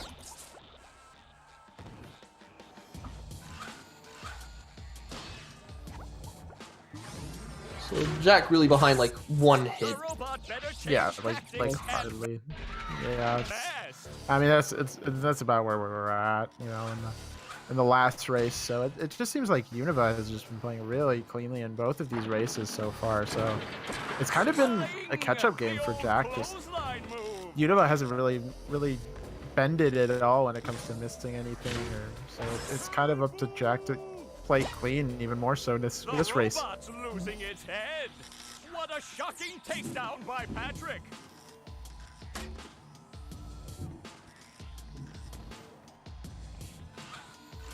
Once again, I would like to remind our viewers that there will be another race tomorrow at 4:15 Eastern. Rainbow Tonga will face Tower in the losers quarters. Who will go on to face Pixelated Chaos in the losers semis. Yeah, and both of those I believe are best of one, unlike this. So this is a best of three. So. Oh, nice Jack currently flying. behind by one game. If he wins this, though, we'll have another race. Yep, we will get to see the game 3, and I think it'll be really cool to see. I think seeing a race 3 Jack would be really interesting, just because I feel like the comeback potential for Jack, I think, would strictly go up. I think that's what I've noticed with Jack, is as his confidence level increases or decreases, you can kind of see his performance go with it. He's a very like emotional based, field based player, and when he's on fire, he's on fire, and you've seen it throughout the tournament. So I think having a win for Jack, you know, is not only necessary, but it's also critical for the race 3 scenario, where we're going to see him probably with a lot more confidence. So if he can close this one out, it will be scary for Univa. It will be, having a confident, clean Jack is very scary, because he will make that 50, very high 58, basically 59 that Univa got. He'll make that look like the dust if he gets the chance. We saw in that first race, he hit that 59 mid, or 58 mid, sorry. So a clean Jack is a very scary force to be reckoned with, and Univa does not want to let that happen. So it's up to Jack here. Oh, the pressure is absolutely on him. If you want my opinion, honestly, I could see these two beating again in the grand finals. I think so. I mean, no matter who wins or loses this set, whoever has to go up against them in losers is gonna have a really hard time. Yeah, for sure. I mean, I don't think I've seen any other runners with sub 59 times.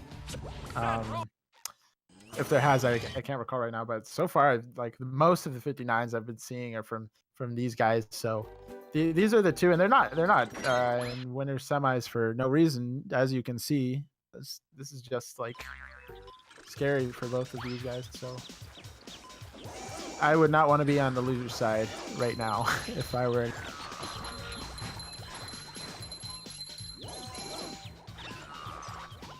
We're gonna go into the tree dome here as both these guys clean up with a much better time than the first race. So already looking a little bit better. Univa having a little bit of trouble there, and the bubble one.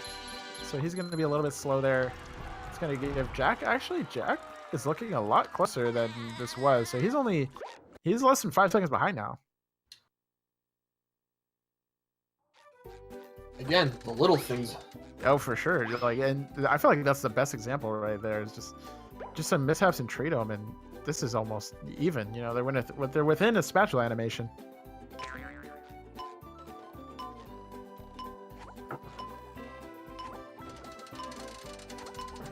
Really, only 3 seconds separating them by the in-game timer. Yeah, it's close for sure, and it's only gonna get closer, I think, as we go into this Dream 1.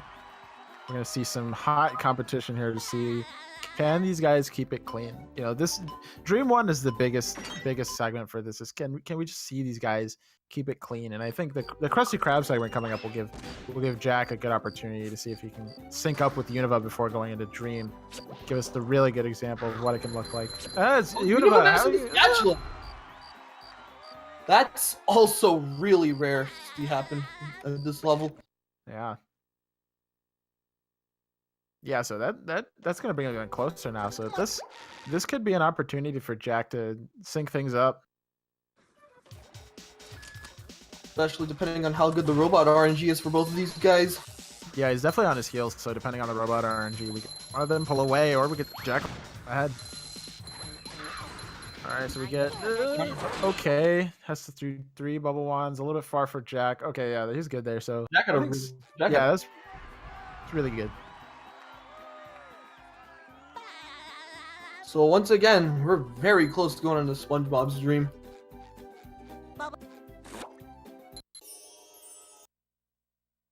All right, and again, this is the segment of the mid game that's most stressful for both of these players because it has the most potential to just throw a bunch of time loss into their races. So One does have to wonder how much of a factor fatigue could end up playing into this best of 3.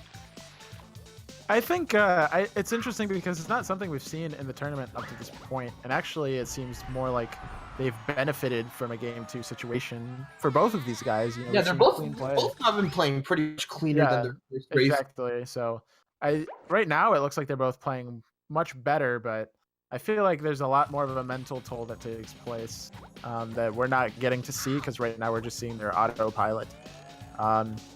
So we'll see. You know, this right here is kind of the segment where you don't want to have to think. You don't want to have to Just go, just do the tricks and go.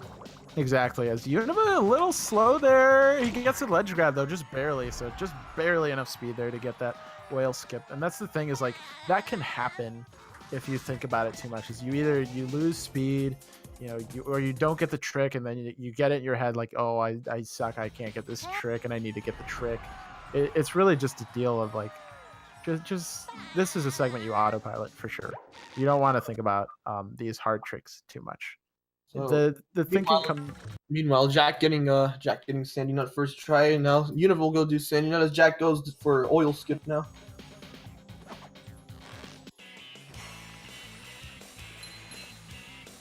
All right, left side or right side? Middle. Right? Oh, middle. Oh my god. And Jack that looks yeah, that looks good to me. Meanwhile, Univa taking a little bit of time to get that trigger. He should be good. Yeah, I mean Jack did the same thing earlier. He hit it with a bunch of jumps. Univa going for the swag shred. Jack declined that. Jack might be a little bit ahead now, as a matter of fact. In fact, he will be ahead coming out of... There we go. And it's that clean, optimized movement that Jack needs to toss and at this. He's looking good. And even though Univa's looking good, Jackalacka getting a little bit of a lead. Doesn't get the sock. I mean, he gets to get the sock. So they're both going to go into Mermalair. Actually, now because of that, Univa's slightly ahead. But they're on each other's heels.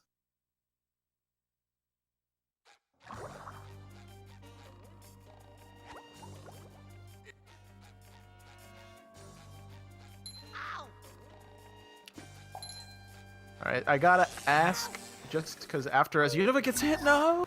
So that's gonna even they're synced up now, like almost exactly synced. All right. Well, what were you gonna say, Sway? Oh, I was gonna ask, like we're in this race too. We have 2 synced players now after that event. You know, based on what you saw in the last race, like where are you thinking these guys might diverge, or do you think it will happen? Stay on each other's heels for the rest of the race. It's gonna be close because like if Jack like can clean up a lot of the errors he made in the first race, I think this is gonna be way closer than it was in late game. Is Jack did not go for the stock earlier, did he? Interesting backup. Interesting. Okay. That's the Cullen computer room stock. He didn't miss a sock, did he? No, I think what he's doing is he's taking away the Dutchman equation. I think he doesn't want to get a Dutchman stock. But that's interesting because is this sock faster than launch sock? I wasn't under that impression, but if it is, I imagine probably what he's swapping out is swapping out Dutchman's sock for this sock Yeah, instead of interesting launch sock. decision to make there. I think it's okay actually. I can respect that for sure. With the amount of nerves that they're probably feeling, a Dutchman you don't want to go for anything you don't have to. So he really needs to stay in the race, and in order to stay in the race, he can't mess up in the late game. So taking away that opportunity for mistakes is fine, especially because he's not that much further behind for it. You know, he's only 4 seconds behind now. So Also to note, Jack's ahead on shinies by a pretty decent amount right now. So Univa will probably have to go for that stack next to Shady Shoals when he goes into Sand Mountain. yeah, so that'll give Jack a little bit more time too. So just keep staying close and keeps getting closer. A little bit awkward on the melon, but because of the belly slamming strategies that Jackalacka can employ, that does not matter. But he actually hit him with all the melons, so that's pretty cool. Wow. That's The not split second, yeah, the split second there ended up not really mattering. Yeah.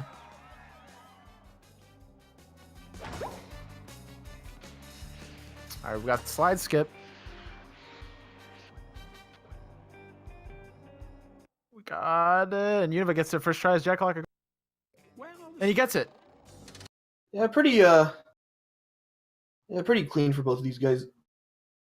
Yeah, I'm liking what I'm seeing. This has been a really good race for guys.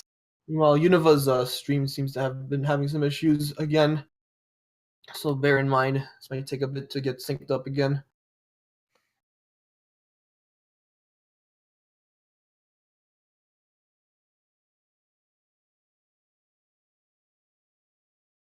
Jack getting a better security tunnel than he did in the first race. We're gonna perhaps Univa's stream might have gone offline or just having frame drop issues right now. Well, we get to see a really close race now. All right, buddy. These two players perfectly in sync.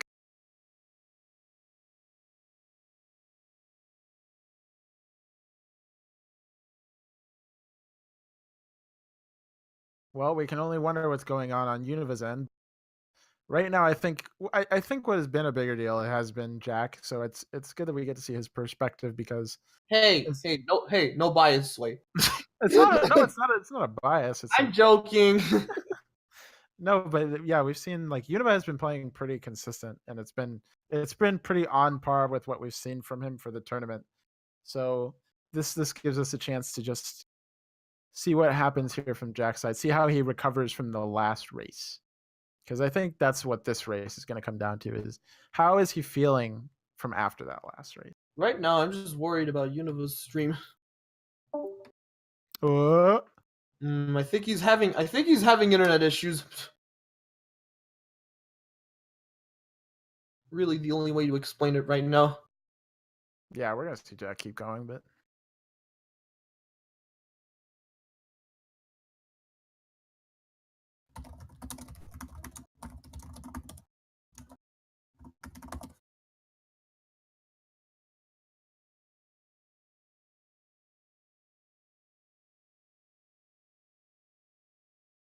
Well, Jack's run has been looking pretty solid so far.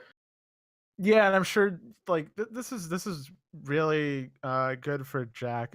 It kind of seems like he's gotten into that mindset of okay, that he took the tea break. He took the tea break that I was mentioning, where he just chills, gets it all out of his system, and just focuses on this race and not what happened in the last race. And that's exactly what he needs to keep doing. Is just keep playing clean, just keep staying focused, and keep playing the way he's playing. Because right now he's playing really well. Really, up until now, we just haven't seen a lot of major mistakes overall in this race. Yeah, from either of the players. Well,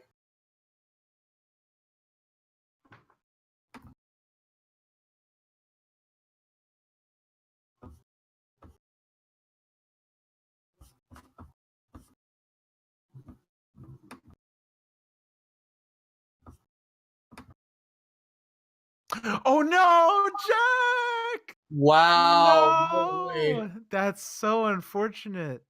Oh, and that's really slow because now he's got to walk all the way to Puff. Oh no. Well, we have He was no idea what just happened in what just happened That's so in unfortunate. Univa's end. So this is sketch right now. Yeah, it's a little bit up in the air. It's hard to make comments. But I get the feeling Univa's ahead by a pretty decent amount now. If his run's still going, because we honestly have no idea. I would think it is. Yeah, the only thing I can see is, reestablishing the stability of the stream so Yeah, that we can continue to see his race. Like yeah. it's probably tough where it's on his end, which means he has to like stop running to fix it. So that could play into this. Kind of an interesting scenario to see from this game too.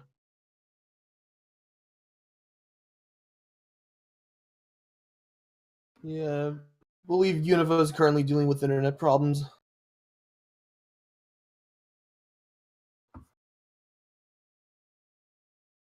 Oh man.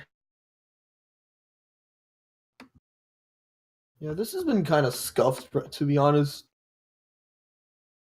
Yeah, I mean it's rough when when you have internet issues. It's kind of out of your control. So it's kind of unfortunate that Univa has to deal with that in the middle of a really like this is the definition of the worst possible time for this to happen.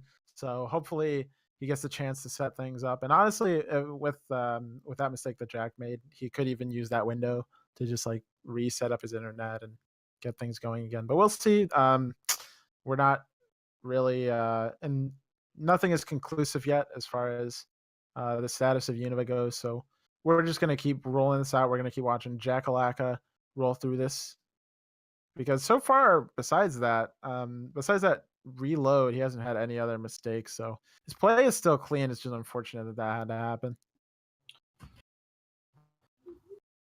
He got a little bit too relaxed there. We should be getting internet back from Univa soon, though. Hopefully.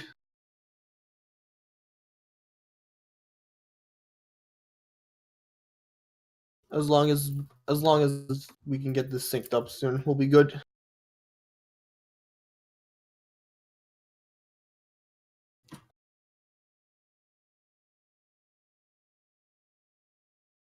I was literally about to say, I was about to make a comment that both of the runners had menued at the same time, but then I realized we're still watching two Jacks. All right. All right, Jack going into Industrial Park here.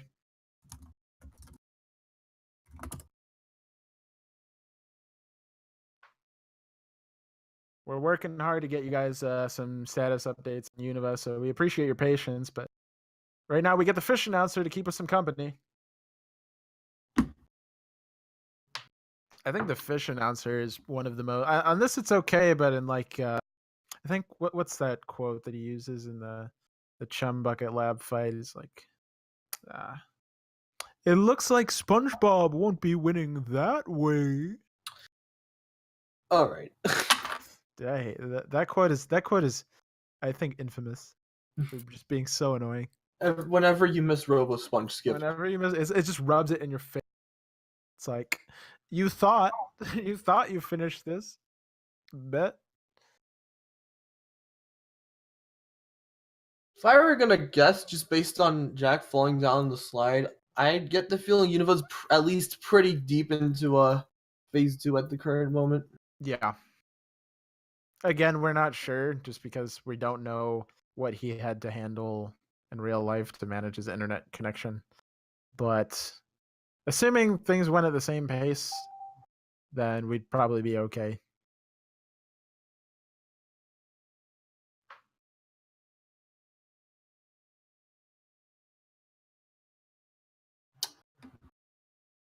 Once again, I'd like to remind everyone that PACE registrations are still open for April 25th through 28th. You'll be able to watch the grand finals for SMO, SM64, and Celeste. Type !tickets in the chat for more info.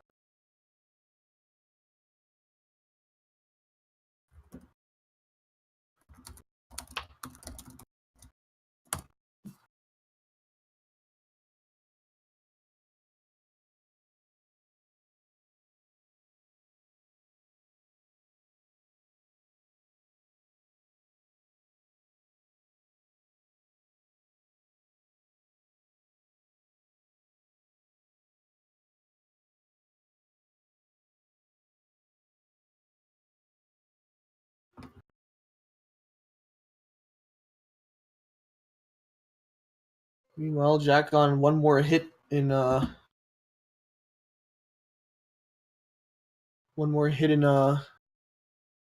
phase 2.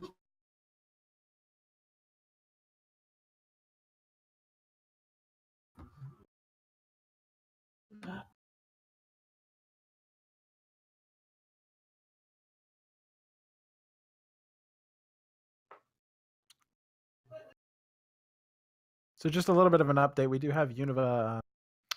His internet is back functioning. Is streaming live. We're working here on the back end to get that content served here on the race stream. Again, we appreciate your patience.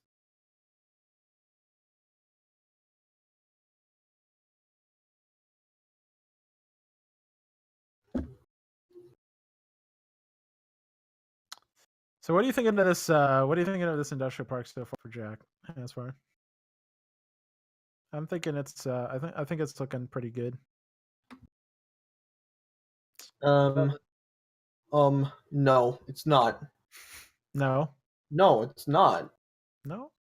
Yeah, because I believe Jack had. Must have missed it because it looks like Jack had to start over. We've been kind of busy trying to deal with these technical difficulties.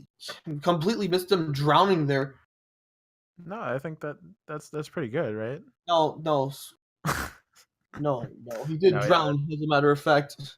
Yeah, that's rough. So I'm gonna guess that Univa's ahead a pretty decent amount by now, but we really don't know. Yeah, it's been rough. So what we can do right now is focus on Jack, watching Jack finish it out.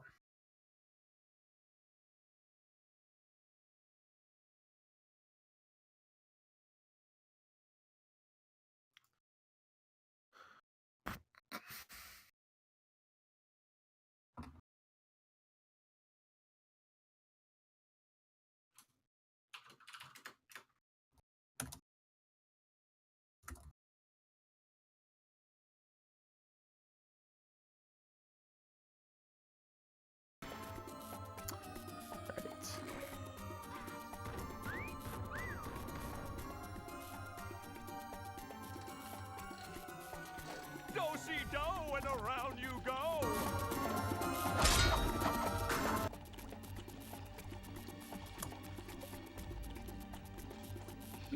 Should be getting Univa's stream back pretty soon. There's another opportunity for SpongeBob.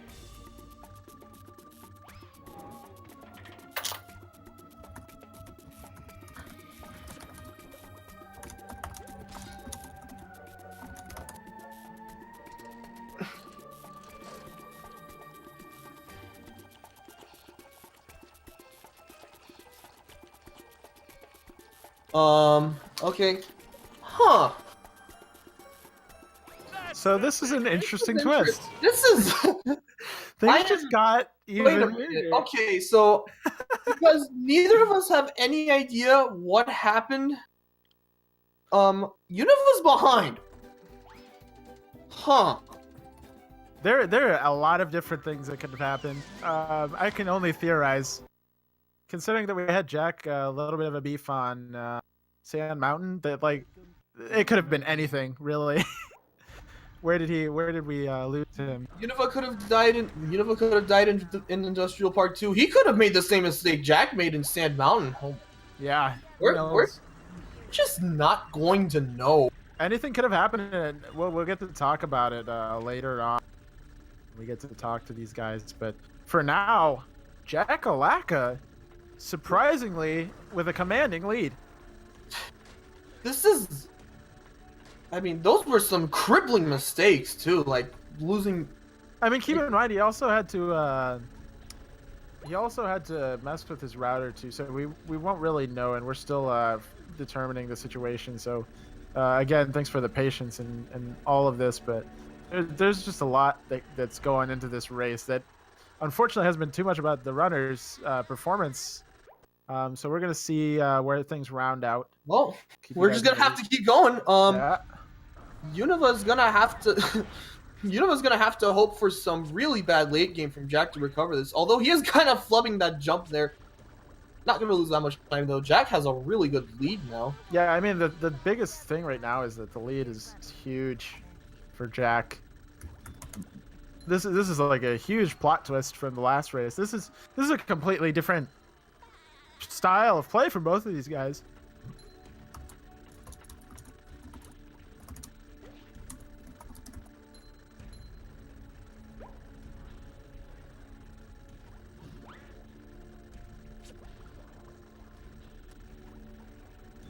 So, I think with Jack having so really, aside from those two, like just giant mental miscues, I think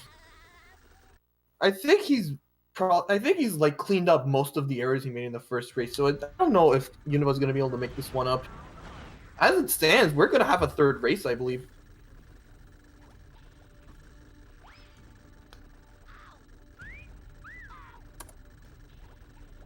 Jack, Oh, so Jack yeah, missing the he's gonna cycle though. cycle. Gonna get the second one, but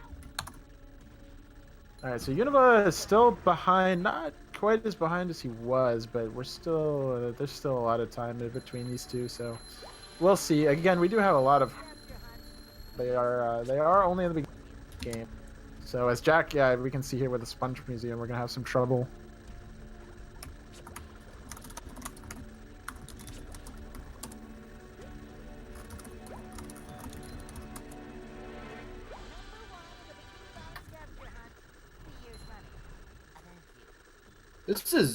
This is wild, man.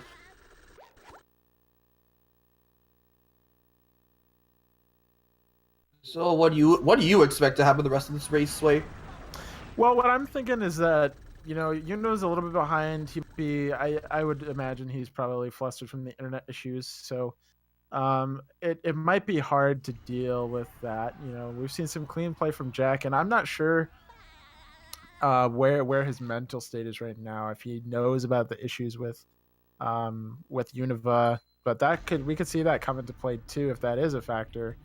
I think right now Jack has a huge advantage, at least in the mental game, just because he has such a significant lead. You know, Univa was behind because of these issues, and that could just be what Jack needs to close it out and bring about that game 3 situation. And like I was talking about earlier, having Jack in that game 3 is not where you want if you're Univa. So we're gonna see maybe Univa gets an opportunity to run it back.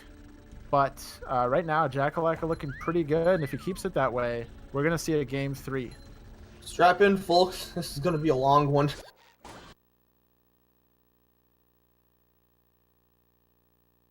And I can only imagine what's going to go through their enter game. Where it gets to that fatigue element that you were talking about earlier. It's not something we're seeing as Univa. Yeah, he beats that. Same thing that happened in the first race. Yeah, okay, yeah, so that's what happened, because Univa's been having some problems with that bash. Yeah. Alright, so we're going to see Jack, and Jack had a lot of problem with Mermalair prawn skip last time, so we'll see if he can clean it up this time. First there try. You go, first try. That's what I was looking for. I'm sure that's what Jack was looking for, too. You lost well over, I'd say, It was like 40 seconds, I think, yeah, it was a lot. Something like that. See if you can BRC first try. Not quite. First try. We're going to go to second try. Jumping in there. Not quite. Third try. There we go. Good.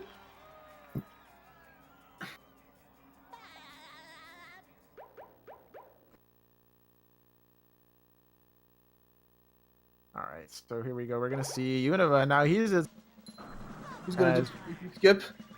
Does he get it? He gets the bash. Gets the jump. And he gets the double jump there. So we're going to see the first try. And Univa is Jackalacka can get that RCB to do over the moat. He's going to start kids. This is where it gets interesting. So this is that opportunity for Univa if Jack kind of misses some stuff here. Money strat. He gets in the money strat. It is a thing. Yeah, this could be the opportunity for Univa to catch up a little bit of time here. Jack should be good as long as he gets the first try cruise boost though, but we'll see. Oh, missing one. Missing a couple. This is going to be tough. I don't even know if I would have gone for this cycle if I was him. But he did get the late cycle. that's actually okay. That's not terrible for Jack. So that's like the best case for that. So despite missing like 3 boosts there, he still should be fine. Well, he was doing prawn skip, getting it first try. That's not really typical either, because I feel like with kids usually missing cruise boost can be brutal. So He really did get lucky with that. yeah, for sure. This could have been major time loss had he not gotten that cycle. Yeah, Ooh, but Univa Univa with first try. Looking like a legend here. Not letting up. Not Yeah. letting up. That's the kind of performance Univa has to pull out if he wants to get back into this. He's got to keep playing clean, get those first tries, and let Jack kind of play his game, and he needs to play his. Univa going into kids. He's getting a faster cycle too, so that could benefit him as well. Yeah, so he's getting the spicy cycle. He might be able to I might miss this. No, he gets it. All right, cool. Yeah, so he's looking quick there.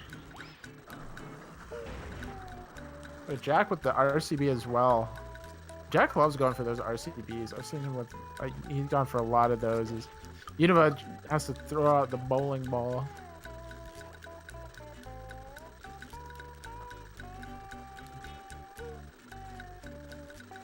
Univa now gonna get the moat spatula. Think Jack will go for rock skip again, or will he just try to play it safe here?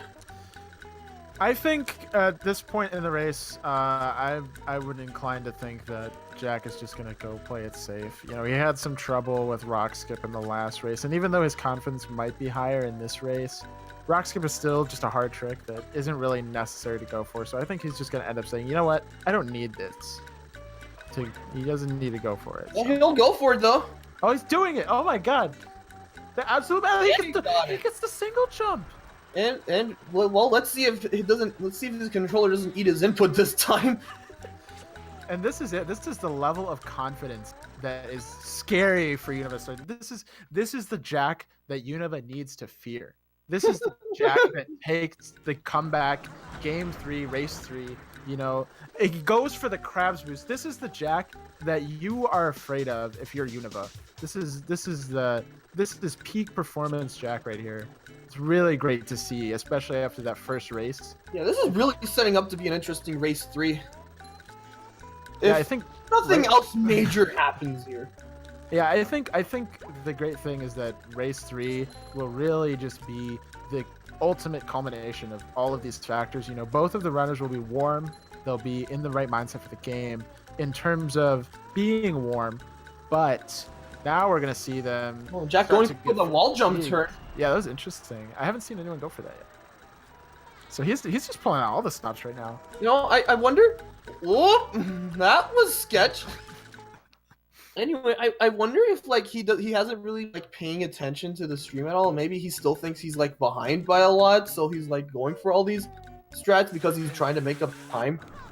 Maybe, but I almost think it doesn't matter, because I think that he's hitting them all, you know, and we've seen, you know, when he's shakier on like getting the trick, he's had a little bit more trouble, but he's been playing it like he's on top of the world, and it's been working really well for him.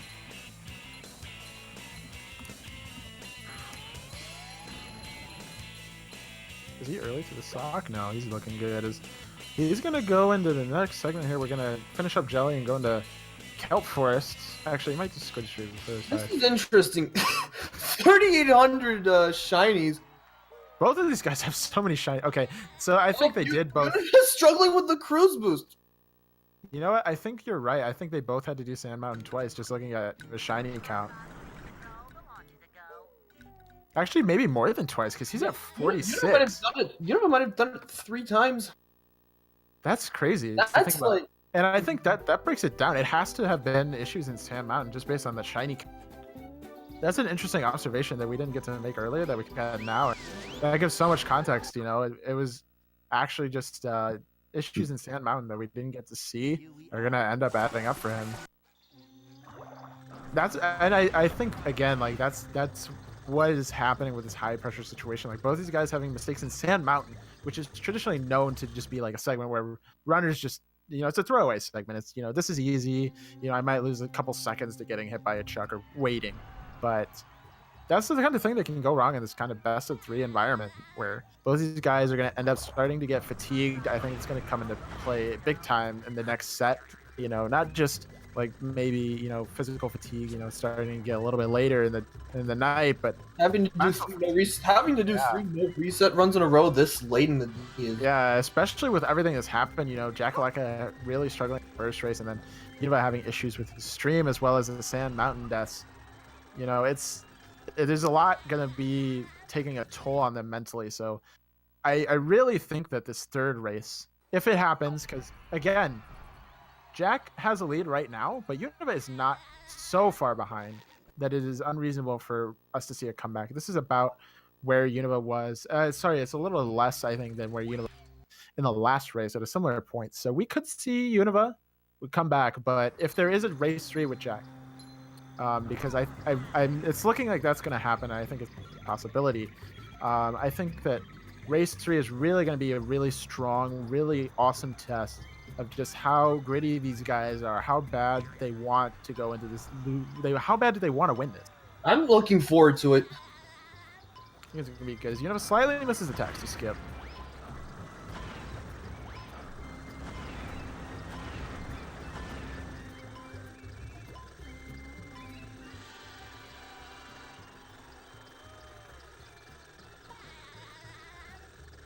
Alright, so we're going to see Univa's as Jackalacka, and he goes for this again. I love watching him. One swamp thing. It looks so fast. All the stops right now. Oh my goodness. Absolutely unit. The madman. So Jackalacka is going to be finishing up Kelp Forest as Univa starts it up. So I think we have about a minute here for Jack. Maybe a little bit over a minute. Maybe like 1 minute 20, 1 minute 10. If you could get a clean squid stream though. That cruise boost was looking a little sus, but he ended up getting it actually. It really good off angle skills there from Jack, making sure he gets those slightly off center, off kilter cruise boost. Really hurrying up this cycle. Well, yeah, usually what he does, and I almost thought he missed that. As always. Jack's setup is probably the most scary looking out of all the runners that we've seen. But it works for him, as he has said multiple times. Yeah, he's like, I'm fine, guys. They were talking to him after his race. It was fine. I knew. I farm. All right, so things is looking good for Jack right now. This is looking very good for Jack. So we're gonna see Jack is gonna go into this dream segment. He's gonna decide not to. Last time he bowled away his cruise boost, so he's gonna decide, you know what, I don't need to do that. Spatula last time, so this is where he's playing it somewhat safer. And now he's going into he's going into Dutchman right now. So this lead for Jack. 972 shinies going into Dutchman. This is what it looks like when you have to redo Sand Mountain. You just have way more shinies than you need. And I'm sure neither of them did the Tiki Bowls after they rewarped. So is this like 1 or 101 for Jack, you think? I think from Jack, I think we're gonna see a 101. I think we might see a 102. But then again, I was a little bit slower before. And actually, wait, didn't Jack go for? Jack got an extra sock. No, that's weird. Thinking back to when he went for computer room sock. Maybe it's like muscle memory. Like he was like, yeah. He's just so used to going that way at this point that it's like he just like forgot how to take the other route. That's a really funny quirk that we just got to see there. Much safer.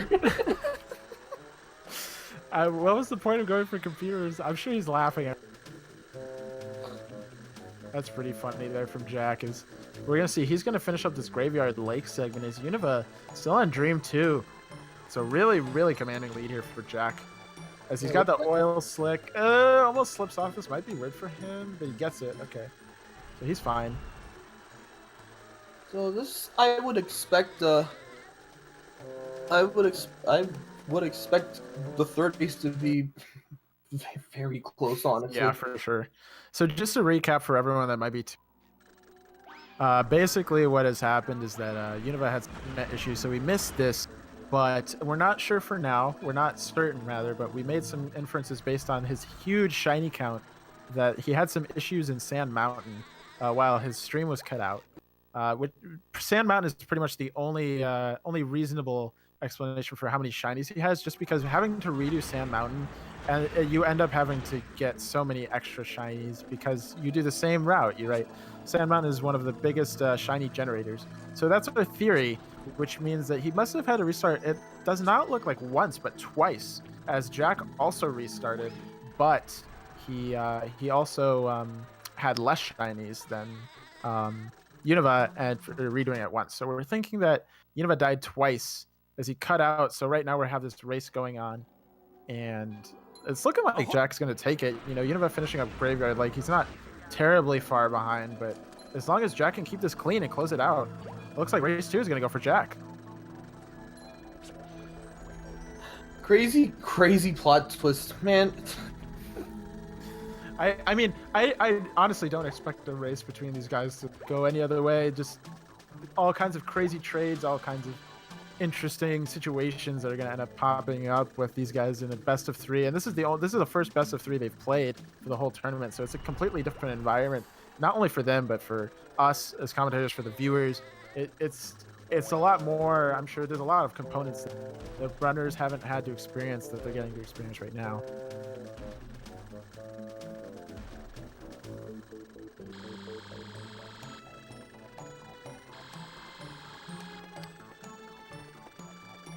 All right, so we're going to see Jack finish up cannons. He's going to get this masked spatula, and then he's going to go on to the Dutchman fight. You know they're going to go for boat bash. He gets the double jump, doesn't get the bash. You can't get boat bash without the bash. Man, this is going for the backup. Oh! Oh my goodness. That was a really good recovery, though. Oh, yeah, I got to give it to him. That was a really good recovery. I didn't think that. That's probably the least traditional recovery for either of those scenarios. All right, Jack looking pretty clean so far.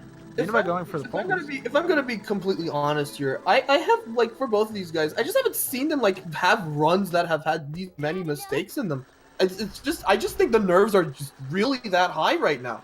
I mean, yeah, I think it's a huge factor. You know, like. Having seen these guys run the game as much as they have, there are two of the most consistent players in this tournament right now, by a pretty decent amount, in my opinion. So it's really surprising to see their runs go this way.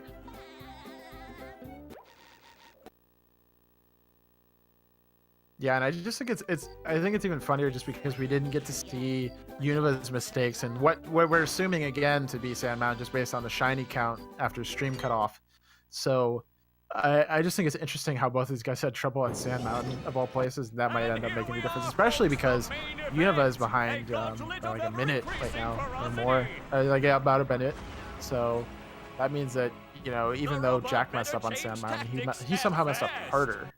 So interesting to see and analyze kind of how this pressure is getting to them in a best of 3 set. Probably gonna go for fast brain. Yep. Oh my goodness, the Mad Lad. Doesn't really need it at this point, but if I were him, I just wouldn't go for it. Again, I get the feeling he just doesn't know that Univa. Oh, he misses it. Yeah, I just get the feeling that he doesn't know that Univa's been behind by this much. Yeah, he just goes for it. That's exactly what he should do. So he'll close this one out with a win. Oh my goodness. We've seen the issues where people mess up here, so don't count it out. Especially if he messes up on the second or third on accident, Univa might have the time to come back. Very unlikely, but it has happened before.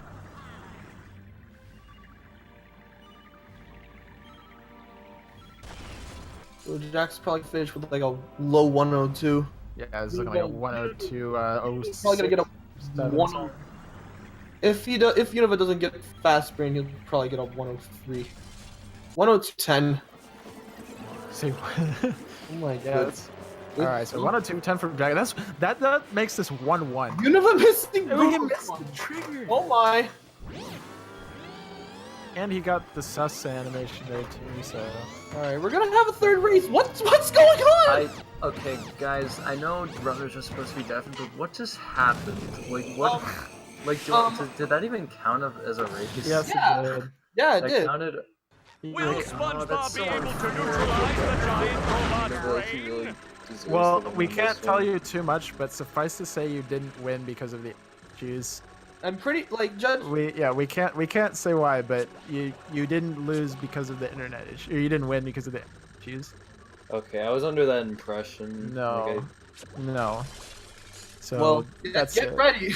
Yeah, Oh my god. take your break. Alright, I'll go take my break. Yeah, no, Oh no, I- Univa! Univa falls. Okay, he can save it, but Yep. he cooks them. Univa just confirmed that he had to reload Sand Mountain twice. Oh my goodness. Yep, we're gonna have a third race. Oh boy. I had to reset Sand Mountain. Oh my god. Well, I guess that explains the how we both overkilled on shinies so much. Alright, well, okay. This is gonna be an interesting third race, and on that note, I'm gonna thanks for Jack. So that kind of gives us a good insight, a good impromptu insight. What's going on with these, right? Like, this is crazy right now. It's 1-1. All right. Well, we'll give him a few minutes. Oh Yeah, my. we're gonna. I think everyone needs a little bit of a break after the action that just I need happened. a cigarette. Wow. This is going to shape up to be an incredible race. I can feel it, man. Just get a win. This is actually crazy. So, yeah. So we did get a confirmation that our theories were correct. Univa did have to reset twice in Sand Mountain. So, we have the scientists here, the battle scientists on commentary. Not a hard, not but so yeah, so that probably hurt Univa a lot, and that exchange just makes it all the more interesting for like Jack and Univa because they know what happened. Don't start without me. So this is going to be interesting. But yeah, we're going to take a quick water break here. And we're going to be right back. Again, this is the Battle for Bikini Bottom No SBA Tournament Winners Semifinals. This is a best of 3, and we're going to be going into Game 3 here in just a few moments, so stay tuned.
All right, ladies and gentlemen, we are back again. This is the Battle for Bikini Bottom No SBA Any Percent Tournament.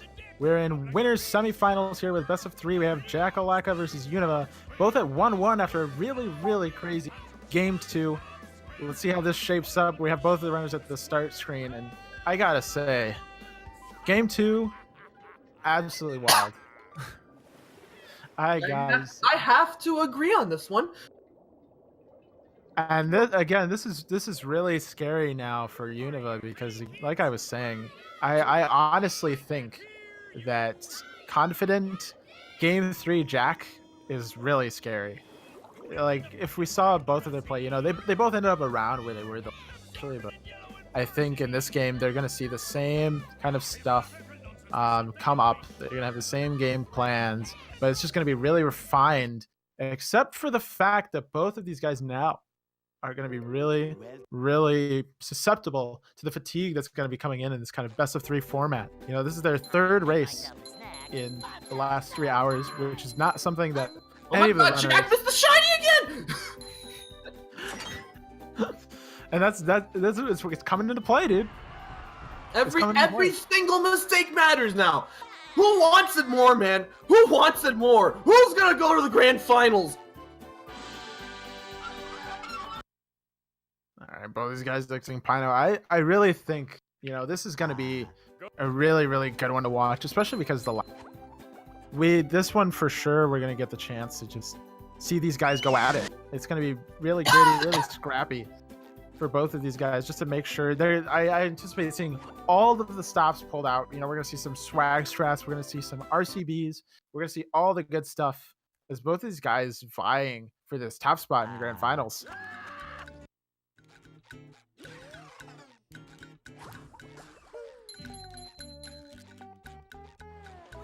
Jellyfish today. I'm going fishing for robots. Ow.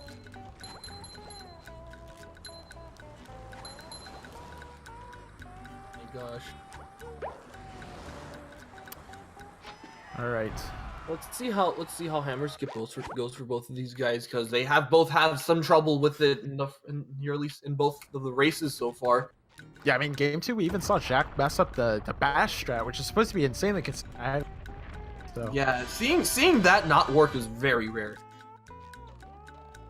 Yeah, so we'll see how this goes for both of them. I'm sure Jack will compensate for the idea that he saw last time. He won't miss it again, but we're going to see both of these guys, and they both go for it, so except Univa also gets the checkpoint. He gets the checkpoint in a slightly different way from Jack, I just noticed. Gotta make sure you're not at an early disadvantage, especially in this 3rd race.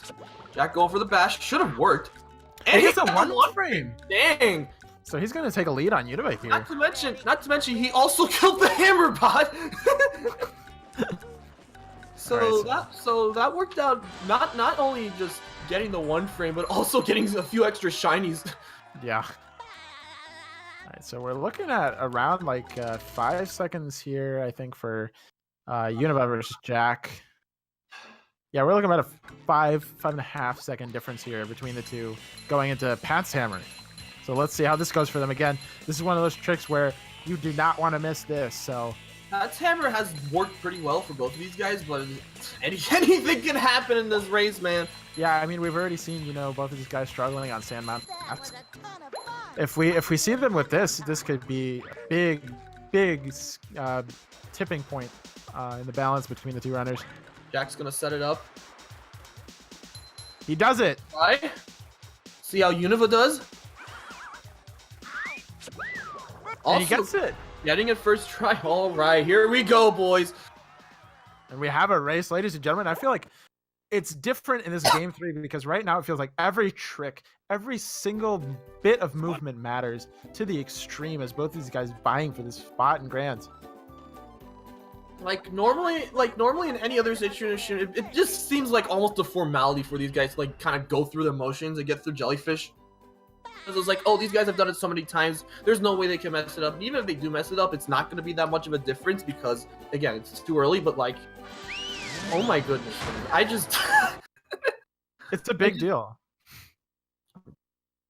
And it's a big deal now, especially just because, again, I think the biggest factor here is fatigue. You know, these guys have been going for so long and they're not used to it.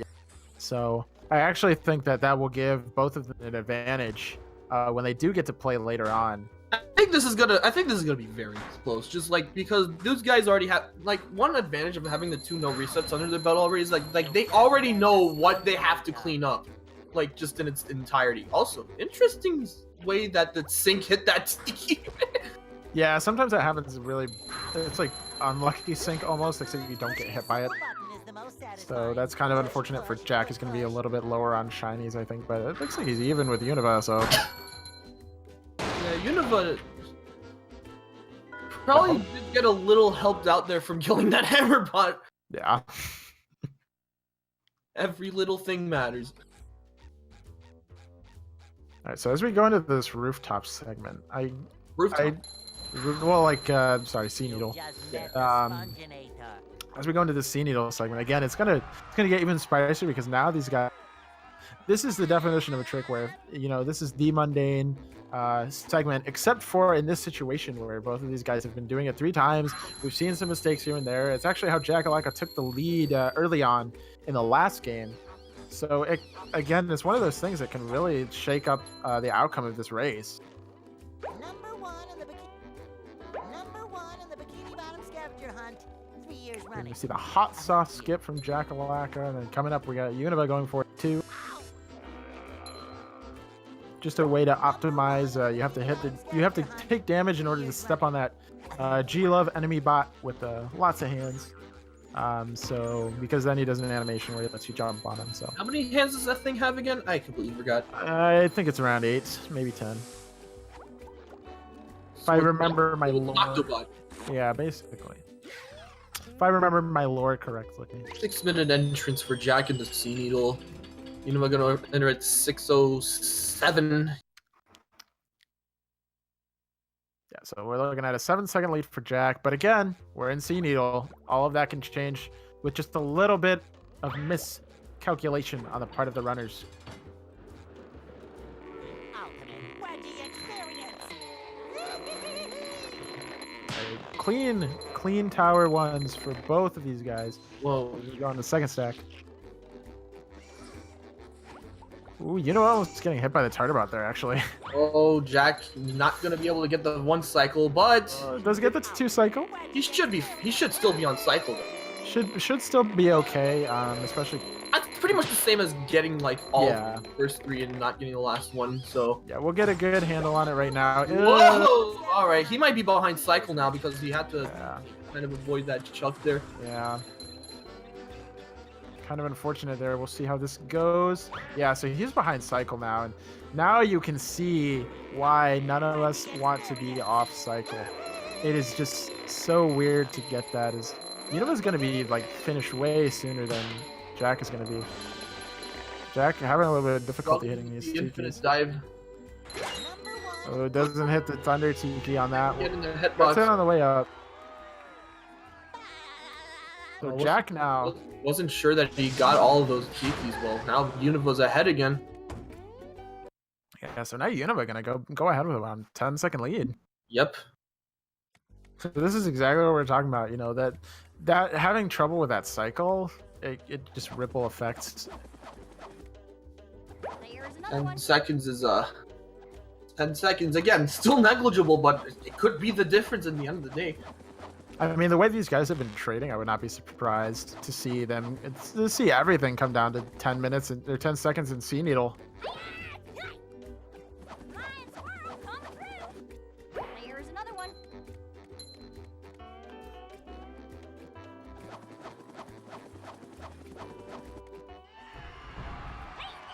All right, so now both of these guys are gonna go on the rooftop to see we saw Univa last race had a little bit of trouble making cycle, whereas Jackalacka was looking pretty clean the whole time.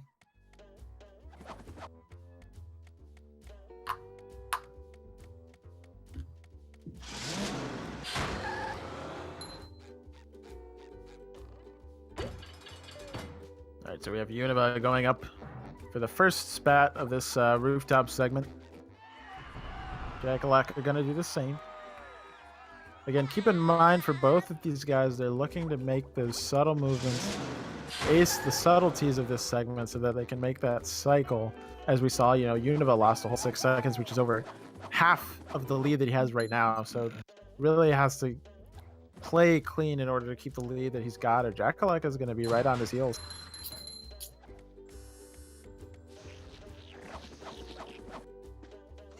There's another one. All right, so Univa kind of recognizing their slow cycle. We'll see again. He might end up missing that that other side. Well, but Jackalacka gonna make it nice and easy. So we'll see now. Univa might opt to take a backup if he doesn't feel comfortable with where that's going. Although really bad RNG there from the robots. The robots can actually push that tartar bot away, which makes it a lot more difficult to jump onto that platform. So that is a possibility. If Univa does well with, yeah, he's going to make it. It makes it, yep. Barely. Alright, so not too bad for Univa. He's only going to lose a second or two now to more on optimized cycle. So not giving Jack any breathing room as he's going to go in Lighthouse. Jackalacka close behind. Looking at around an 8-second difference for both of these guys.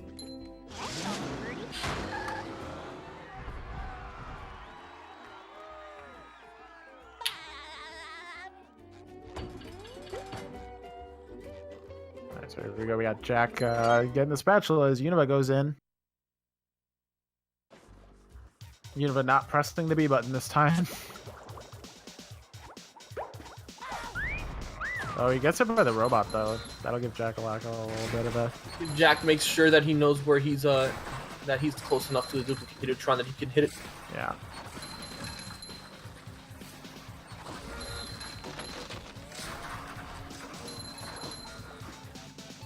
Just having the presence of mind to like keep all of these mistakes in the back of your head and make sure not to let it happen again. I think that's going to be very important in this third race. Yeah, if it wasn't critical in the second race, it's definitely critical now. As Jackalacka having taken a few hits here and there. Robot's not being so kind to him. Not great RNG either, so just a little bit of a mismatch of time loss there for Jack. Going into this final part of the downtown segment.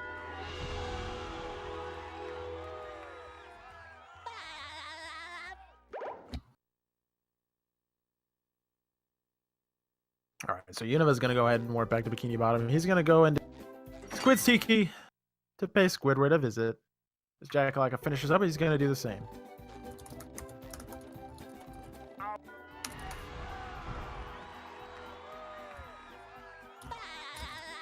All right, so coming into this segment, you know, we saw in the these guys had a little bit of trouble with their towers glide. You know, we had Univa drown getting to that second island. We had Jackalacka drown a couple times trying to get to the first island. So we'll see how this goes here, but they were doing relatively okay in the second race. You know, things were looking fine. They only missed it a couple times. One time amongst each other. So, and they mostly just had trouble with one frame. So we'll see where that plays out here as Univa. He's going to get there first, so we'll see how he goes, and then we're going to have Jackalacka not too far behind. So we'll see if this is more like the first race or the second race for both of them. Yeah, I think this is going to be pretty important to not be like the first race.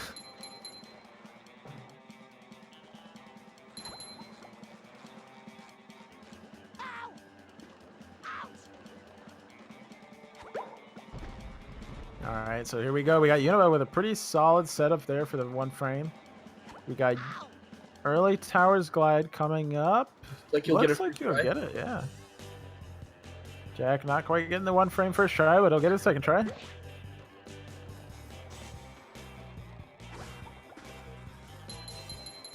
Should hit this glide first try too if he's not too far left. Yeah, he should be good.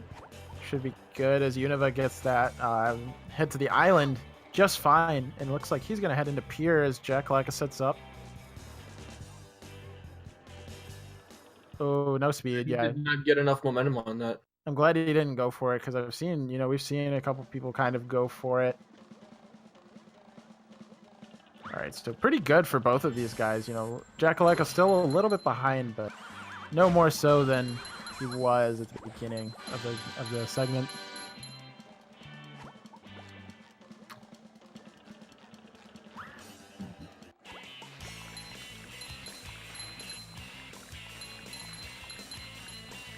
All right, so we got Univa on the slide. Just to make sure not to miss this. Jackalacka misses that that G-Love setup again with the hammer bot. It's the second time. It's gonna go on the slide as Univa gets a solid pure slide skip.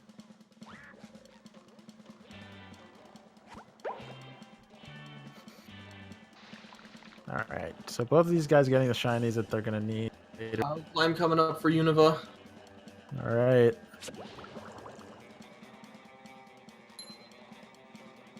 I'm surprised. I thought he was actually going to slip off there. It looked like he was going to slip off. So he got that first try. So good stuff there from Univa. We've got Jack coming up now.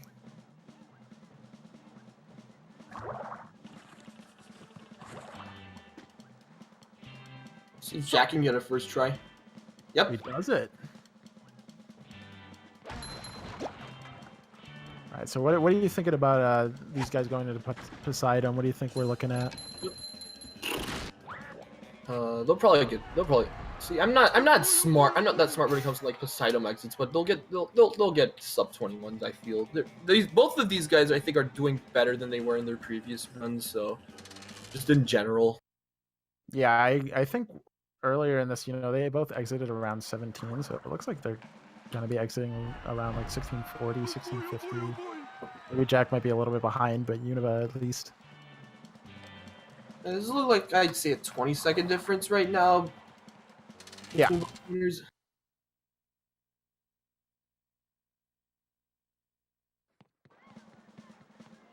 All right, so we're gonna see Univa set up here for the stock. He's probably gonna go right side, just like he always does. The whole time.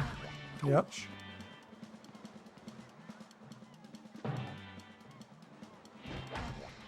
All right. Oh, he doesn't. that was interesting. And Having a little bit of trouble, but he managed to get the sock. It was a little awkward. I almost thought he might fall because of that.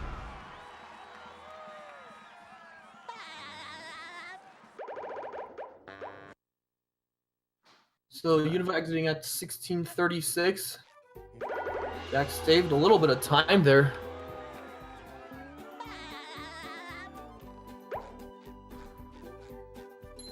Alright, so yeah, it looks about 20 seconds, yeah. Yep. Yep. Alright, so here we're gonna go and enter the Poseidon. And now again, this is gonna be one of those segments where there could be small subtle changes in the lead, but Jackalacka is a little bit more behind, so more than likely we won't be seeing anything too crazy in this segment.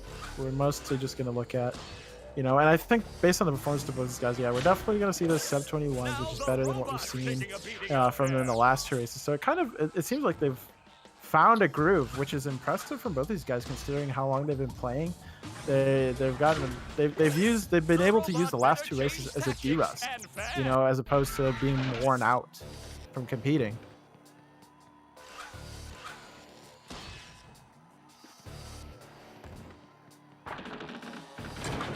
The only major time loss I can see happening here is in the very rare occasion that Robo Sandy hits them, or they get hit by like the dust on that slam, which I'm sure these guys wouldn't allow to happen.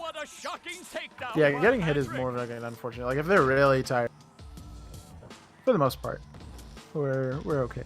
Fatigue I think might set in the late game, especially if they start missing a bunch of cruise boosts.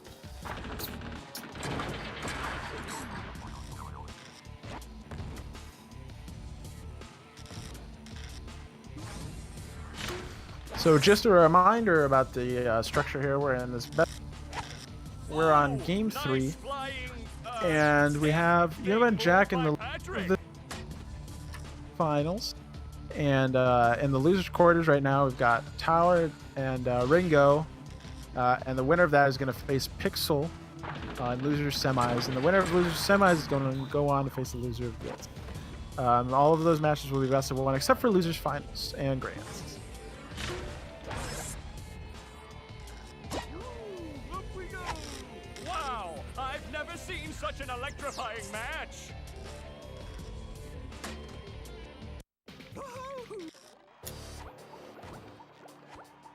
All right, so both of these guys, Univa in phase 3 as Jackalacka closes out his phase 2 to head into phase 3. So now we're going to see Dream again, and this could be a big deal. You know, I think so far, both of these guys have had really clean Dream 1s. I don't think we've seen any issues from them. Nope. We see, you know, I think, you know, last race we saw Univa had an issue where he got the ledge. He was a little slow, but he got a ledge grab. But other than that, Also took a little longer to get the trigger in Sandy's Dream. yeah, Other than that, they've pretty much gotten it the way you'd expect both of them to. yeah. So we'll see. Again, the potential is there, but so far both these guys have been playing really clean in Dream 1, which is really good. Think Univa will get a low 20 exit here. Jack will probably get a bit 20. Yeah, so looking a lot better for both of these players. Very impressive for these guys to be able to do this. You know, some people have to reset a bunch to get this as their Poseidon exit anyways. But these guys are doing it after Good. 2 no resets. Yeah, that's really good. So really good times, especially in the context of a no reset. All right, so while Jackalacka finishes up Poseidon, we have Univa going to the tree dome. We'll see how the RNG fares out. So again, only 20 seconds separating the two. Yeah, it stayed pretty consistent over the course of this last bit of the race. Univa had a little bit of trouble connecting the bowl there. He's going to have to bubble wand a little bit. That might lose time. The biggest deal there is just having to move loses time. And having to... missing that bowl, it already wastes a...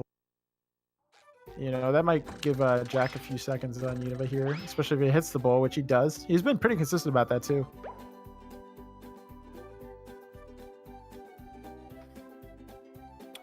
All right.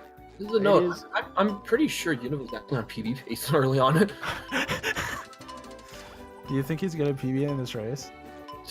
I doubt it. Again, just with the circumstances being the way they are.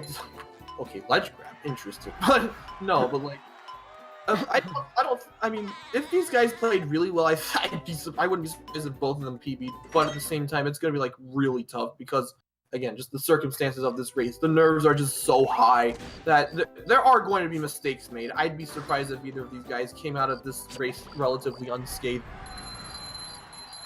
All right, Univa not having trouble this time as he gets that spatula in the chum bucket with Jack right on his heels.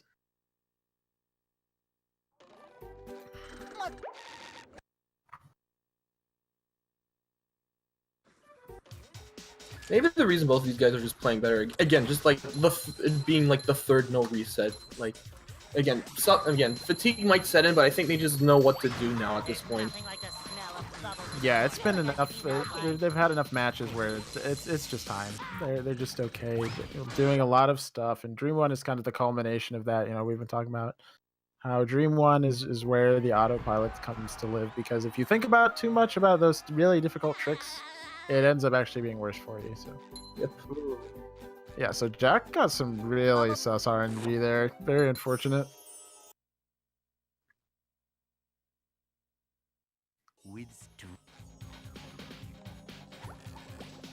All right, here we go. We got Univa entering Dream 1 here. See how slide skip goes.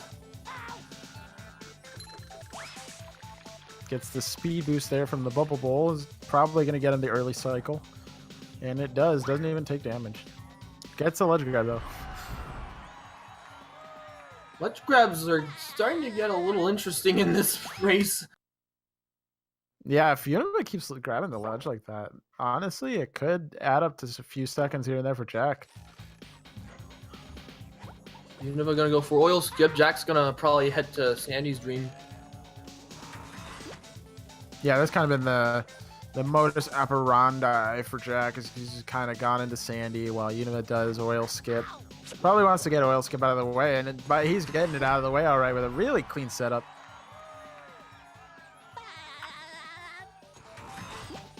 All right, so right now Jack gonna go for Sandy Nut while Univa heading in a bat stream.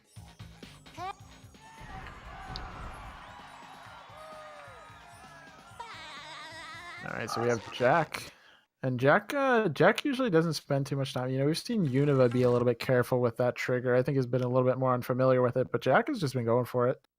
Skydive, let's go. Gets the perfect animation for it too, and he also gets the spatula. So things are looking good for him. Univa coming up on it here. As Jackalacka, now it's his turn. He's gonna go for oil skip here in a second. Yeah, these guys have both had good dreams in this races so far, but hey, we don't know. Anything could happen, you know. Univa might have missed the trigger. It doesn't look like he did, but Might have missed the trigger. Jack might fall here. I mean, Lord knows. we've got it. Looking good there from Yeah, Jack. he got enough momentum. All right, Both so players. Another perfect dream from both these guys. What? Univa's currently 7 seconds ahead of his PB. Just keeping an eye on that. So not only is Univa competing with Jack, he's competing with his PB here. Both these guys are looking really good right now. Way better than the. Somehow their performance has improved over the last 2 races. They haven't showed any signs of fatigue.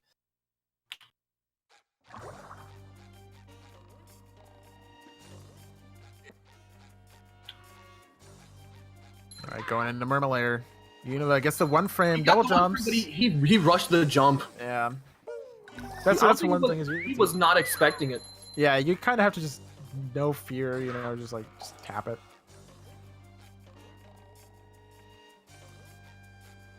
Oh, Jack did the Jack same did the same thing. All right, let's see here. Will Jack get this ledge grab, or will he lose more time? Oh, it gets hit though. By the cowboy guy. All right, he gets it. So Jack's still in here. So Is again, Univa- the only Yeah. thing that could really separate these two, I mean, other than like something like missing the security tunnel jump or slide skip, it's mainly just small movement stuff. Yeah, I highly doubt we're gonna see another Sand Mountain from either of these two. Incident where they're just gonna lose really egregious amounts of time to segments. Jack, that go they're- for computer sock again. No. I think he realized, he's like, you know what? I can just brain dead go for Dutchman's sock. It's not a big deal. I'm fine. These are the kinds of things that he does.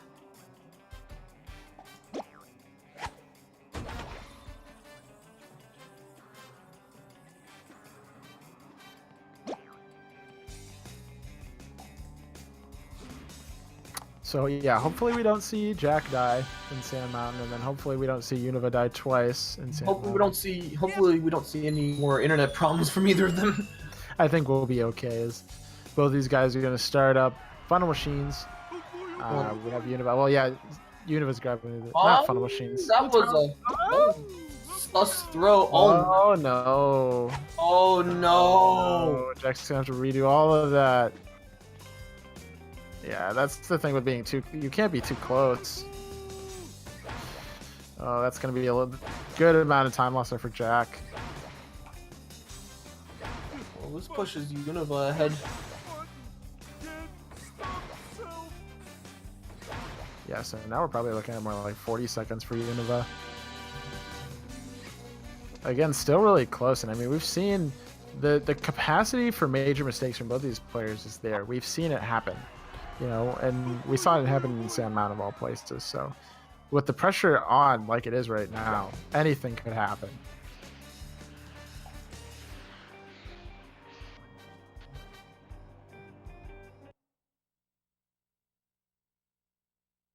Univa getting a pretty clean slide skip.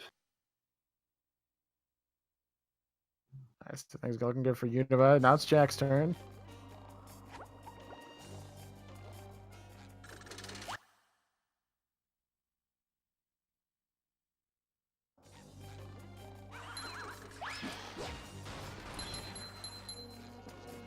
All right, so here we're going in security tunnel. Univa making a clean. He got the double jump there without the bubble wand, so that's looking good for him as Jackalacka does slide skip. Gets it first try. Taking a little bit of a hit there and by the ARF bots as he's going to hit that button, grab the spat, and go as Jack is going to get his turn in the rumble as he enters security tunnel.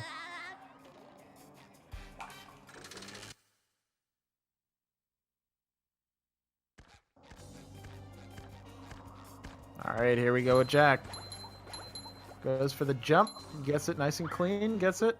Does the bubble wand strat to get a safer jump up onto that second platform for security. Most people do that. I think it's just like a matter of. Yeah, it's definitely a more common thing. You know, we did see like last time he was having trouble with it, so I guess he decided this time he's like, you know, I'll just bubble wand. All right, so we got Univa getting ready to exit Mermalayer. Is Jackalacka going to do the ballroom walk to pass up Mr. Krabs, get the checkpoint, hit the button, and make his way out of the Mermalayer. Meanwhile, Univa going on, about to start Sand Mountain.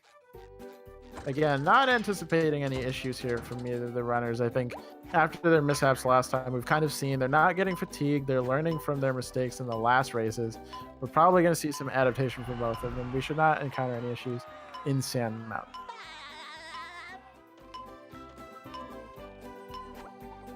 All right, Univa opting not to get any more shinies. Probably looking fine. As Jackalacka finishes up Mermalayer.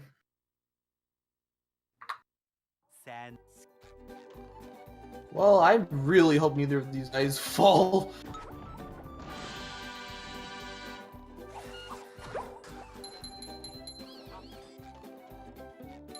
Yeah, if they fell, that'd be really unfortunate. Again, yeah, I'm not anticipating it. I think they'll be okay, but we'll be more comfortable once they're out of this segment. Let's put it this way. Yep. Oh, and Jack got the forwards taxi skip there. That's actually relatively hard. Yeah. You have to have some really good positioning and timing to get that. So good stuff from Jack. He also gets the little slide there. I think that's a 1 frame, right? Yep. Yeah. So tasty 1 frames from Jack. Univa doing so far pretty well on the slide. Jackalacka's taking his turn. There's nothing like the smell of bubbles in the morning. So a 35-second gap between the two right now. Again, nothing insurmountable, but both of them have been playing really well, except for, you know, Jack had some minor issues earlier, but so this could mean that it's going to be really hard for him to pull ahead if Univa keeps playing like as well as he has been.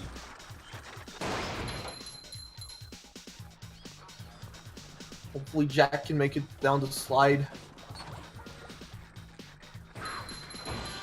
Ooh, Univa did not get the gamer bull, so he had to go for the 2 frame there and didn't quite get it.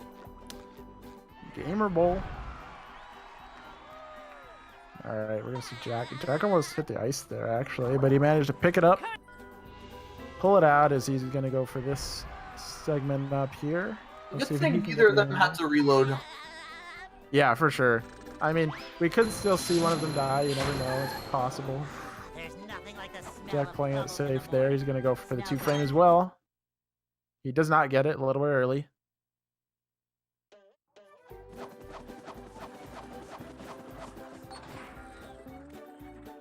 Alright, so we're going to see both these guys start to finish up this segment, and then we're going to go into the infamous Industrial Park, where we could see this even out again, but we have, again, this is the thing about this best of 3, we get a lot more insight into what we can expect from these guys going to the later segments. So what we've seen up to this point is their manips on phase 3 have been pretty good, so the chance that things change up seems a little bit low, but there is a potential again, so it could be an opportunity for Jack to start closing the gap a little on Univa here. My goodness. Univa's ahead of his PB by 20 seconds. So keep in mind his PB is a 58.11, so Yikes! Looks like then we SpongeBob's haven't in for a rough seen a sub 58 time from any of the runners, though, is the thing. again, way too early to predict that because I agree. I don't know. I'm inclined to say things will go a little south. You know, obviously I want to see him PB in a race. That'd be awesome, but I think things will go a little bit south. I think it's reasonable to expect at this point, but you never know. Who knows? Maybe we'll see Univa not only compete with Jack here in this Game 3 situation, but also with himself. that would be quite remarkable if that's how the night ends. Do-si-do and a I mean, at that point, Univa is just playing really well. If you're getting a super low 58, you know, that's just really amazing play. That is not easy to get, especially with the routes that these guys are doing.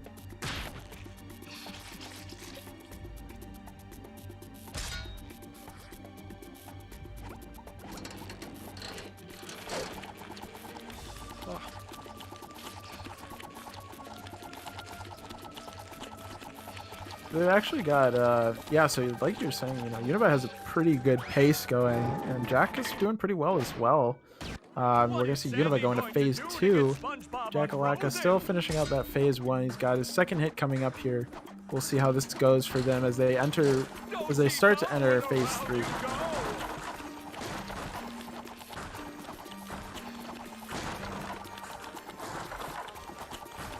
So Jack's pretty much an entire hit behind.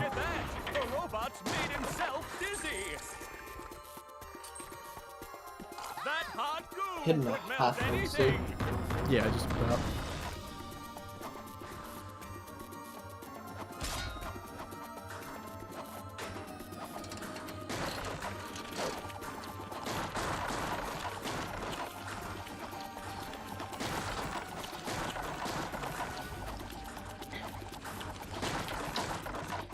So I would like to once again remind everyone that pace registrations are still open for April 25th through 28th. You'll be able to watch the grand finals for Super Mario Odyssey, Super Mario 64, and Celeste, as well as a live BfBB 100% SBA run.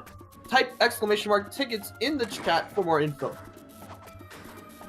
Yeah, and again, I'm really excited to see that 100 SBA, or just 100%. And that's the thing, is that a lot of the battle runners now, they talk about, you know, like SBA, you know, isn't great for any percent as a category, but seeing it in 100% is actually just so much better. If you ever watched a battle 100% run, you know, or a good chunk rather of the run has to be grinding, just because we have to get those crab spats. But SBA makes things just so much better, both as a runner, as a viewer. It's just a great experience to watch. So I'm really excited to see Shift run that at pace. It's gonna be really cool. Definitely a must watch if you have any interest in battle. All right, meanwhile, we're gonna see this phase 3 here. We're gonna see really good Manipser from Univa, as Jack is gonna close out his phase 2, and we're gonna see him go into phase 3, see how his Manips go. Definitely keeping an eye on Univa's pace right now, though. Yeah, I mean, as we get further and further in the run, I feel more. We'll have more of an inclination as to how things are going. But right now, he's looking very good. He is on PB. Gets another good manipulation there. Yeah, these Manips are looking really clean. Like this man has been like he's been writing papers on the Alex 97 Manips. Years of research. Years of research. Is Jack getting a really good one too? That was an interesting bull. That like it barely swiped his back. Yeah, right. All right. Meanwhile, we're gonna see Univa get this last tier. He's gonna get a perfect round of Manips. We're gonna see that camera nod there. He's feeling good about it. He should be too. That was really clean. He's ahead by 21 seconds right now. And I think that's even crazier too, because that means that Jack is also on a really good pace. All right, we're gonna see Univa. He's gonna head into rock bottom here as Jackalacka finishes this up. Let's see if we can get the good last Manip.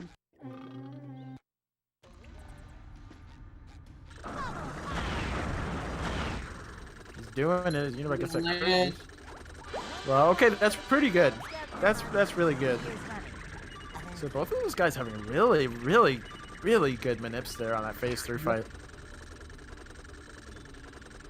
That is proof. That is proof that there's no RNG. Still about. Oh, Jack missing the trampoline. He's just gonna go for it. That's intelligent. Yeah. That's only 2 seconds. So Yeah, not... you just take the L. Yeah. So really, the same distance apart that these guys were earlier. They've like Jack's done everything in his power to stay close, but Univa just played so consistently so far. Yeah, I actually wonder, you know, is that pressure gonna add up on him? You know, he's got a PB coming. He's got he's got his grand finals match here. is that going to add to the pressure? Is that going to make him start to feel, you know, more like pressured into making some questionable moves, you know, mismanagement of movement? I feel like that could be an issue for him. I'm sure the thing that's like primarily on Univa's mind right now is to get the turn, is to get the win now, but you have to imagine it's at the back of his head. Yeah, well, hopefully it stays at the back because, like you said, you know, it really has to be about the focus on this tournament match. You know, he can't get too excited about the potential for a PB, especially in this high-pressure environment. You know, like, Jack is not far behind. If he makes any mistakes, Jack is going to be there to capitalize on it.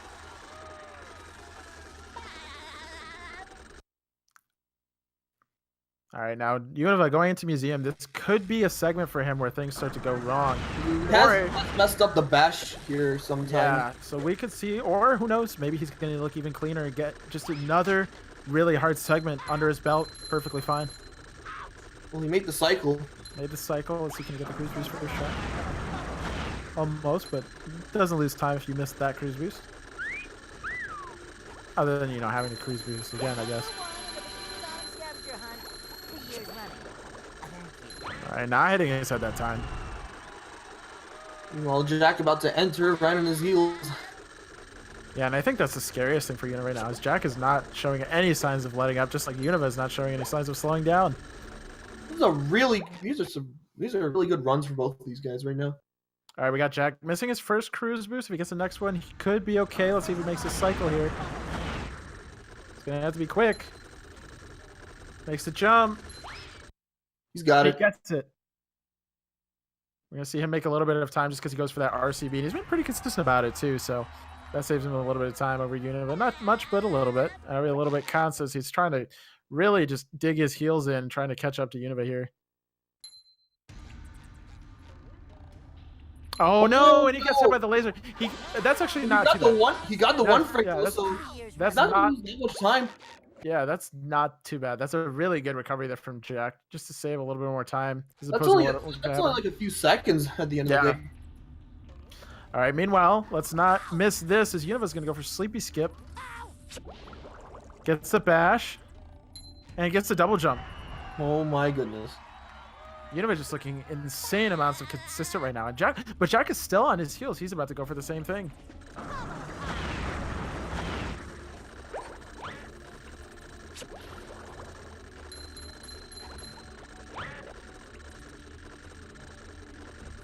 Of course, with the backtracking segments coming up, mainly two things I think that will stick out: ballroom clip and kids. Could be a big sticking point for both of these runners. Yeah, that is true. See if Jack gets sleepy. Okay, he got the bash. The bash gets the jump, gets the double jump, and that's a good one for him too. I might be losing some time here.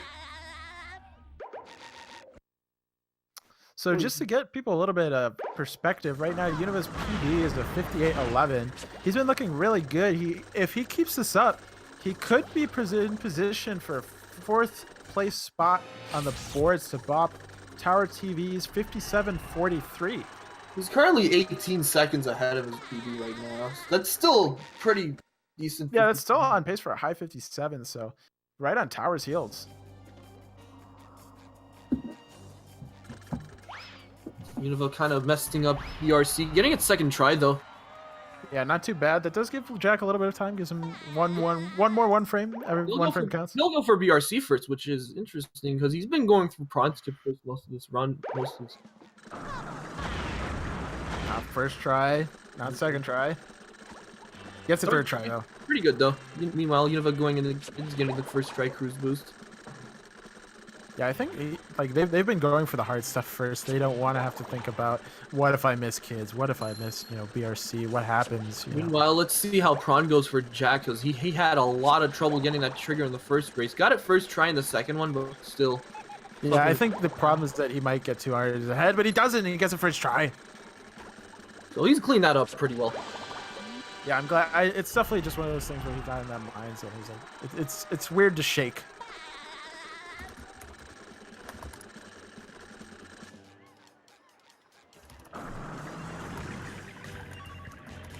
All right, so here we go. We're gonna see Jack start over the mode. They're both doing over the mode, but Jack still has to do kids. Jack being a little bit faster, getting that RCB over Univa. Still trying to get that cruise boost, so that's going to save him a little bit of time too. Again, he still is behind because he has to do kids. Money strat. Clean. All right, so here we go. We have Univa coming up here, finishing over the moat. He's going to go into the downtown Bikini Bottom segment up here. And he, actually, I think he loses a little bit of time to that, but it's going to be okay as he goes into downtown. Jack getting the first try cruise boost, so his kids to start off to a strong start. Oh, no! He missed the first kid! Oh, no! Meanwhile, Univa's still 18 seconds ahead of his PB. He was not expecting that fast cycle to happen. Yeah, It's a shame, too, because if he was prepared, he would have been really ahead. My. Unfortunate for Jack, but not too much of a setback as he's still got a decent cycle going, not losing too much time. But the problem here is that Univa just on fire, you know, like we were saying, if he keeps playing like this, he could very well be the first 57 of the tournament. Well, Jack looks like he'll have recovered this fairly well still. That reload does hurt.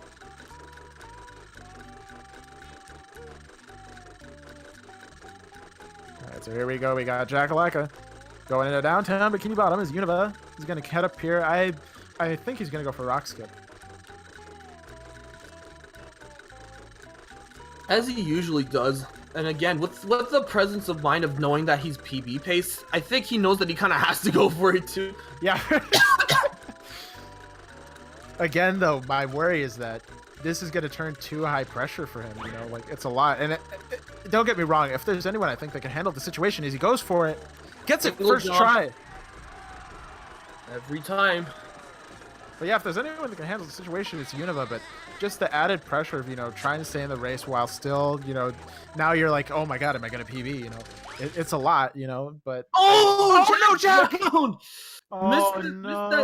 that by an entire pick. And that's why everyone bubble bounces there, because they're like, you know, it's not worth it. At the end of the day, it's just not worth dying. You're not saving much time by not bubble dancing in the end, honestly.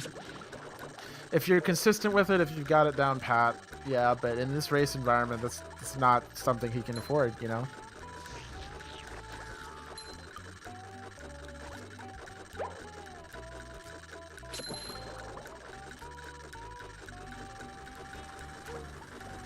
Meanwhile, Univa looking to finish up this part of JF2. Ooh, that was a little weird. Yeah, I feel like everyone has a little bit of a different setup, but some of those setups are definitely more sauce than others. I agree. All right, so we're going to see Jack. He's going to go for it too. Does he get it? Okay, we're going to see. He tries to go. I think he tried to go for the single jump there, but he ended up just playing it safe. Went for the double jump. Great movement there from Jackalacka to make sure that happened. So both players hitting a rocket skip. Univa slightly faster, but Jackalacka right on his heels in terms of the trick.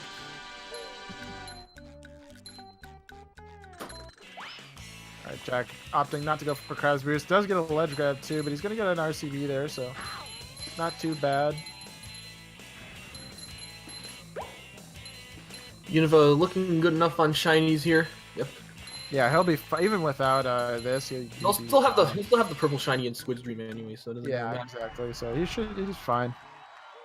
Jack should also be fine on shinies with these guys. They know their routes. That's not a huge worry for them right now as they go. We have Univa finishing up Jellyfish Fields, so he's gonna go into Kelpie Boy, and once he finishes Kelp Forest, he's gonna go into Squid Stream, and then things are gonna start to get interesting.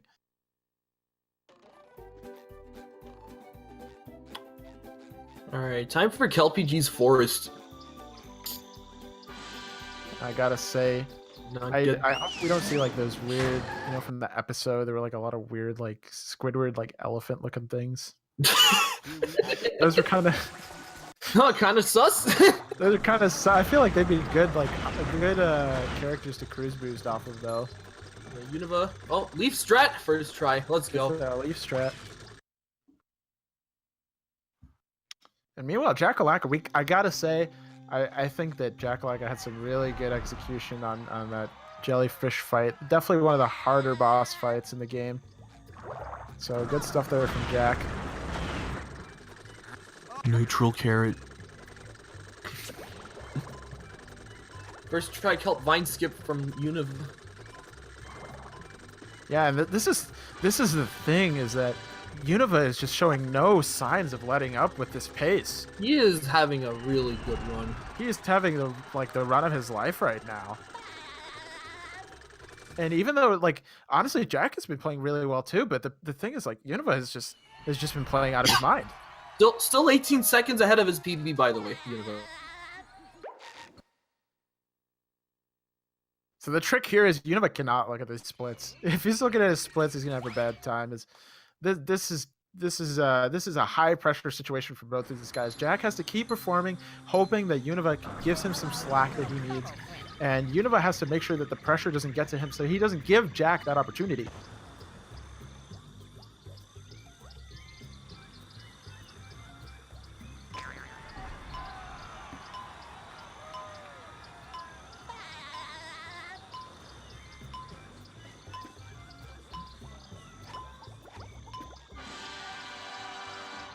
All right, so here we go. We have Jackalacka doing the kelp slide as Univa doesn't do the bash. And actually, I think that's pretty unique to Jack. I haven't seen anyone else do it in the tournament yet. So SpongeBob, I'm pretty sure only saves like 3 seconds anyway. So yeah, it's true. Although Jack has been taking every time he's taken advantage of those 3 seconds. I haven't seen him miss it. Very consistent with it.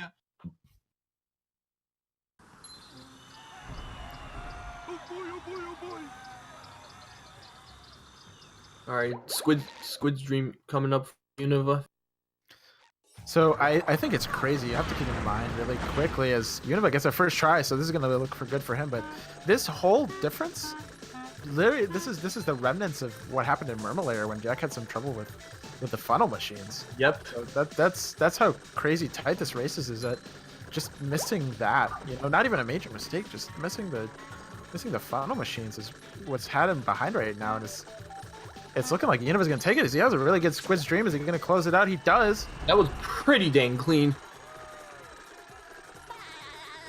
So now it's just a waiting game. Is Univa going to keep playing as well as he is, or is Jack going to get the opportunity to come back in? If Univa gets a strong Dutchman's Graveyard, not only will he be on the grand final, but he'll have 57 in the bag. Jack getting sponge swamped though. He's so consistent with that, and it just looks so fast. It's so fun to watch.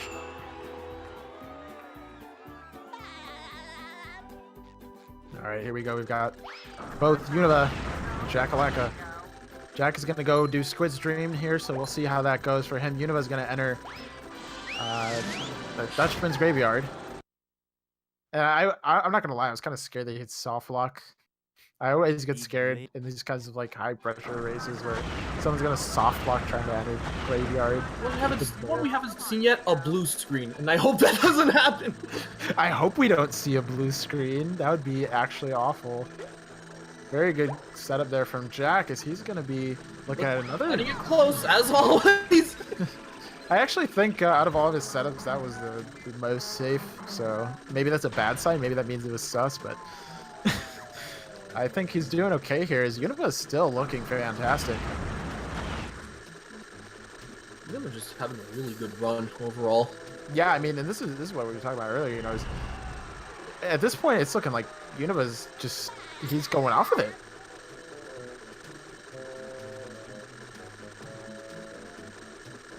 Here we go. He's gonna do this jump over here.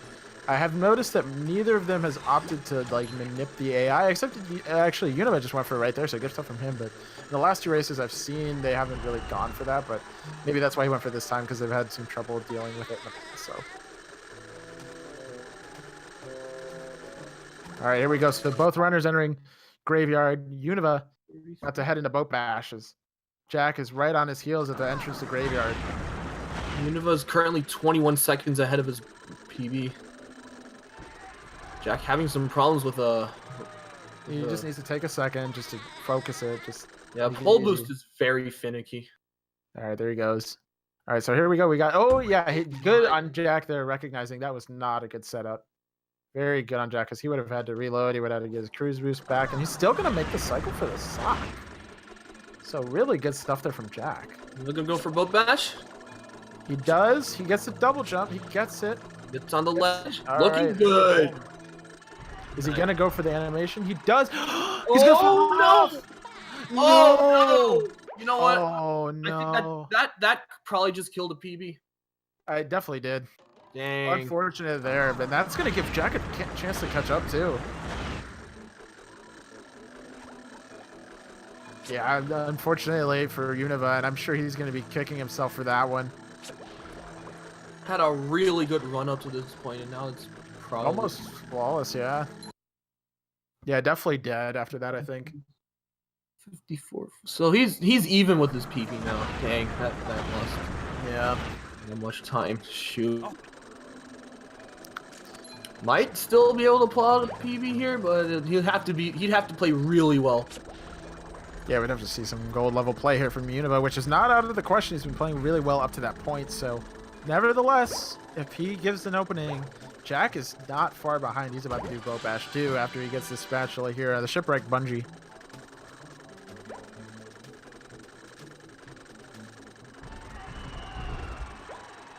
Alright, so he has a clean cannons. Jack is going to go for boat bash here. Gotta drop the cruise boost.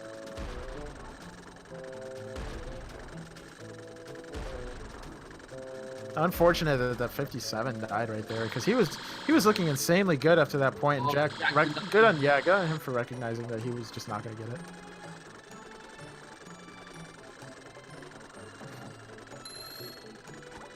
All right, so here we go. We have Univa getting ready to go into the Dutchman fight. Jack about to start cannons.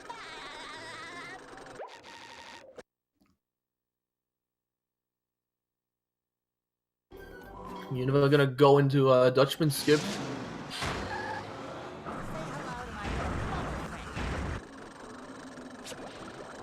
And actually, you know what I just realized? What?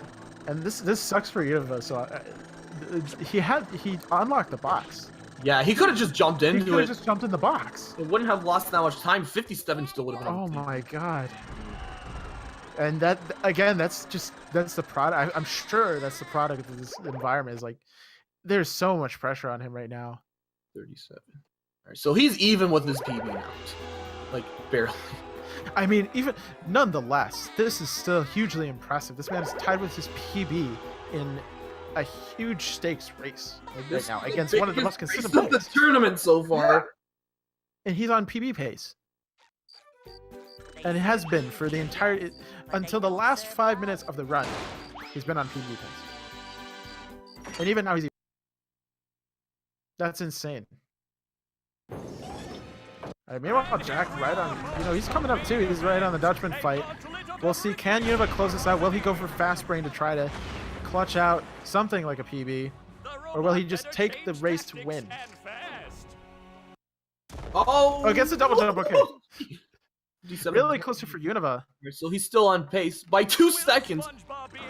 He's gonna go for it. This is the cruise boost. Ooh. Okay, he has the opportunity to get this by like half a second if he's fast. He's gonna go for it. Lots of nerves riding on this. Meanwhile, Jack had to lose a cruise boost there. Oh, not getting the clip in. Oh I think no. this is it. Oh, Oh man. getting the super janky clip. Unfortunate for Univa there. Yeah, so that's gonna kill any chance of a PB, but an insanely good run from Univa as Jack still he's gonna get this is insane because he's looking at like a really good time here with a 59, Miss warps. Oh. All right, so here we go with Univa. Only 3 seconds off of his Wow.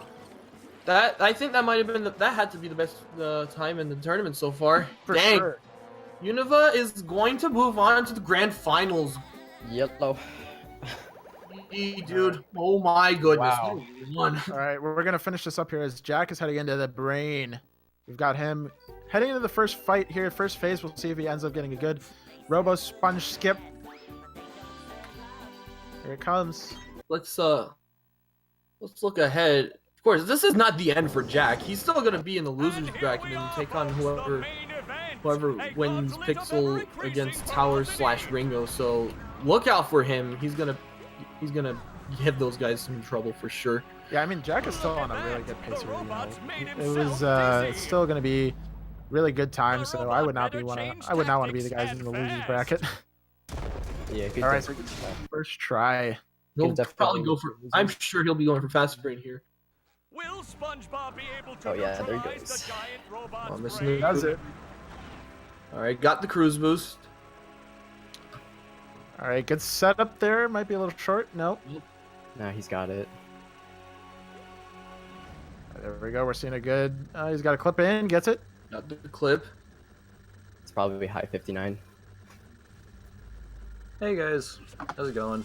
Hey, Jack. Hey, Jack. Don't Don't say tell us anything. We're what- don't tell us trying to what we're happened. trying to watch the end of your races Oh, yeah. here. We have the second fuse. Gets the clip very Oh, I'm clean. about to get the third fuse. Oh, he barely gets the ledge grab as he gets the Didn't work. 54. And Yeah, Yeah. What a legend. I gave it my best shot. That wasn't my best race, but congrats, Univa. That was a really fun. all right, my That set was a It is- roller coaster of emotions. Yeah, no, I was just completely breaking down emotionally and physically in game 1, but game 2 I just was like, what? I was just confused, and then game 3 I don't even know. Yeah, so That's- we wanted to ask, like, this has been not only everyone's first exposure, but particularly for you guys, this is your first exposure to a best of 3 in the tournament. How are you guys feeling about this? You know, what do you think the effect of that was on your gameplay? I thought I would play better than I have been in like the best of ones, but I feel like this was probably my worst gameplay as far as like just consistency goes. I messed up. I didn't mess up like too much, but the stuff that I did mess up ended up losing a ton of time. So yeah. Overall, I think I improved over the best of 3. Like I just got better times, except for game 2. We don't talk about that. Yeah, forget game. Fun Forget fact, game Jack 2. also died Yeah. in Sand Mountain, so we were able to deduce that from just looking at your shiny count afterwards. We were like, oh, he probably died twice in Sand Mountain. Yeah, I looked over and I was like, how do you have that many shinies in Dutchman? Yeah. It was getting really hard for me to focus because I had to fix the internet while I was playing. So Yeah. yeah, I couldn't really see what was going on, and then I ended up falling at the last jump. Wow. And then the second time I forgot to enable the puff timer, so yeah. The Yeah, classics. Once I knew, or once I like missed that thing in Mermalair, like the third funnel, I knew that I lost because like I could tell that you were on pace, Univa. So I was just thinking he's gonna keep this up so easily, and you did. You were 57 pace all the way up until after Boat Bash. How did that feel? Yeah, I was kind of disappointed with what happened with the camera strat. I thought I had the angle too. You could have gotten back in the box too. So Yeah. dang. Well, can't dwell on it too much. That was a really I good mean, run from you're both still of you. 3 seconds off your PB and a no reset. Best of 3, no last game 3. Early Hugely game impressive was stuff. basically perfect. Yeah. Yeah. I don't think. Yeah, getting a PB off at this time is really hard. Yeah, but hey, you almost did it. Yeah. I think this just goes to show the skill level of the guys we have left here. Like, oh my goodness, this was so much fun to watch. Yeah, really crazy stuff from both of you guys. Appreciate it. Who knows? Depending on what happens, we might see a rematch. I doubt it, but I'll try my best in losers. I can't wait to see what happens next. Anyway, thank you guys so much for watching these 3 races. Thank you, Jack and Univa, for giving us great entertainment. Thank you, Yep. Jess Wade, for commentating with me. For sure. No problem. Always a pleasure. Thank you guys for being able to stick around even through some of the technical difficulties we had earlier. We will be seeing you tomorrow at 4:15 Eastern for Ringo versus Tower in the losers bracket. And that's all we got for you tonight. This is Hathbar signing off. See you guys later. See you, See you everyone. guys. Thanks for tuning in.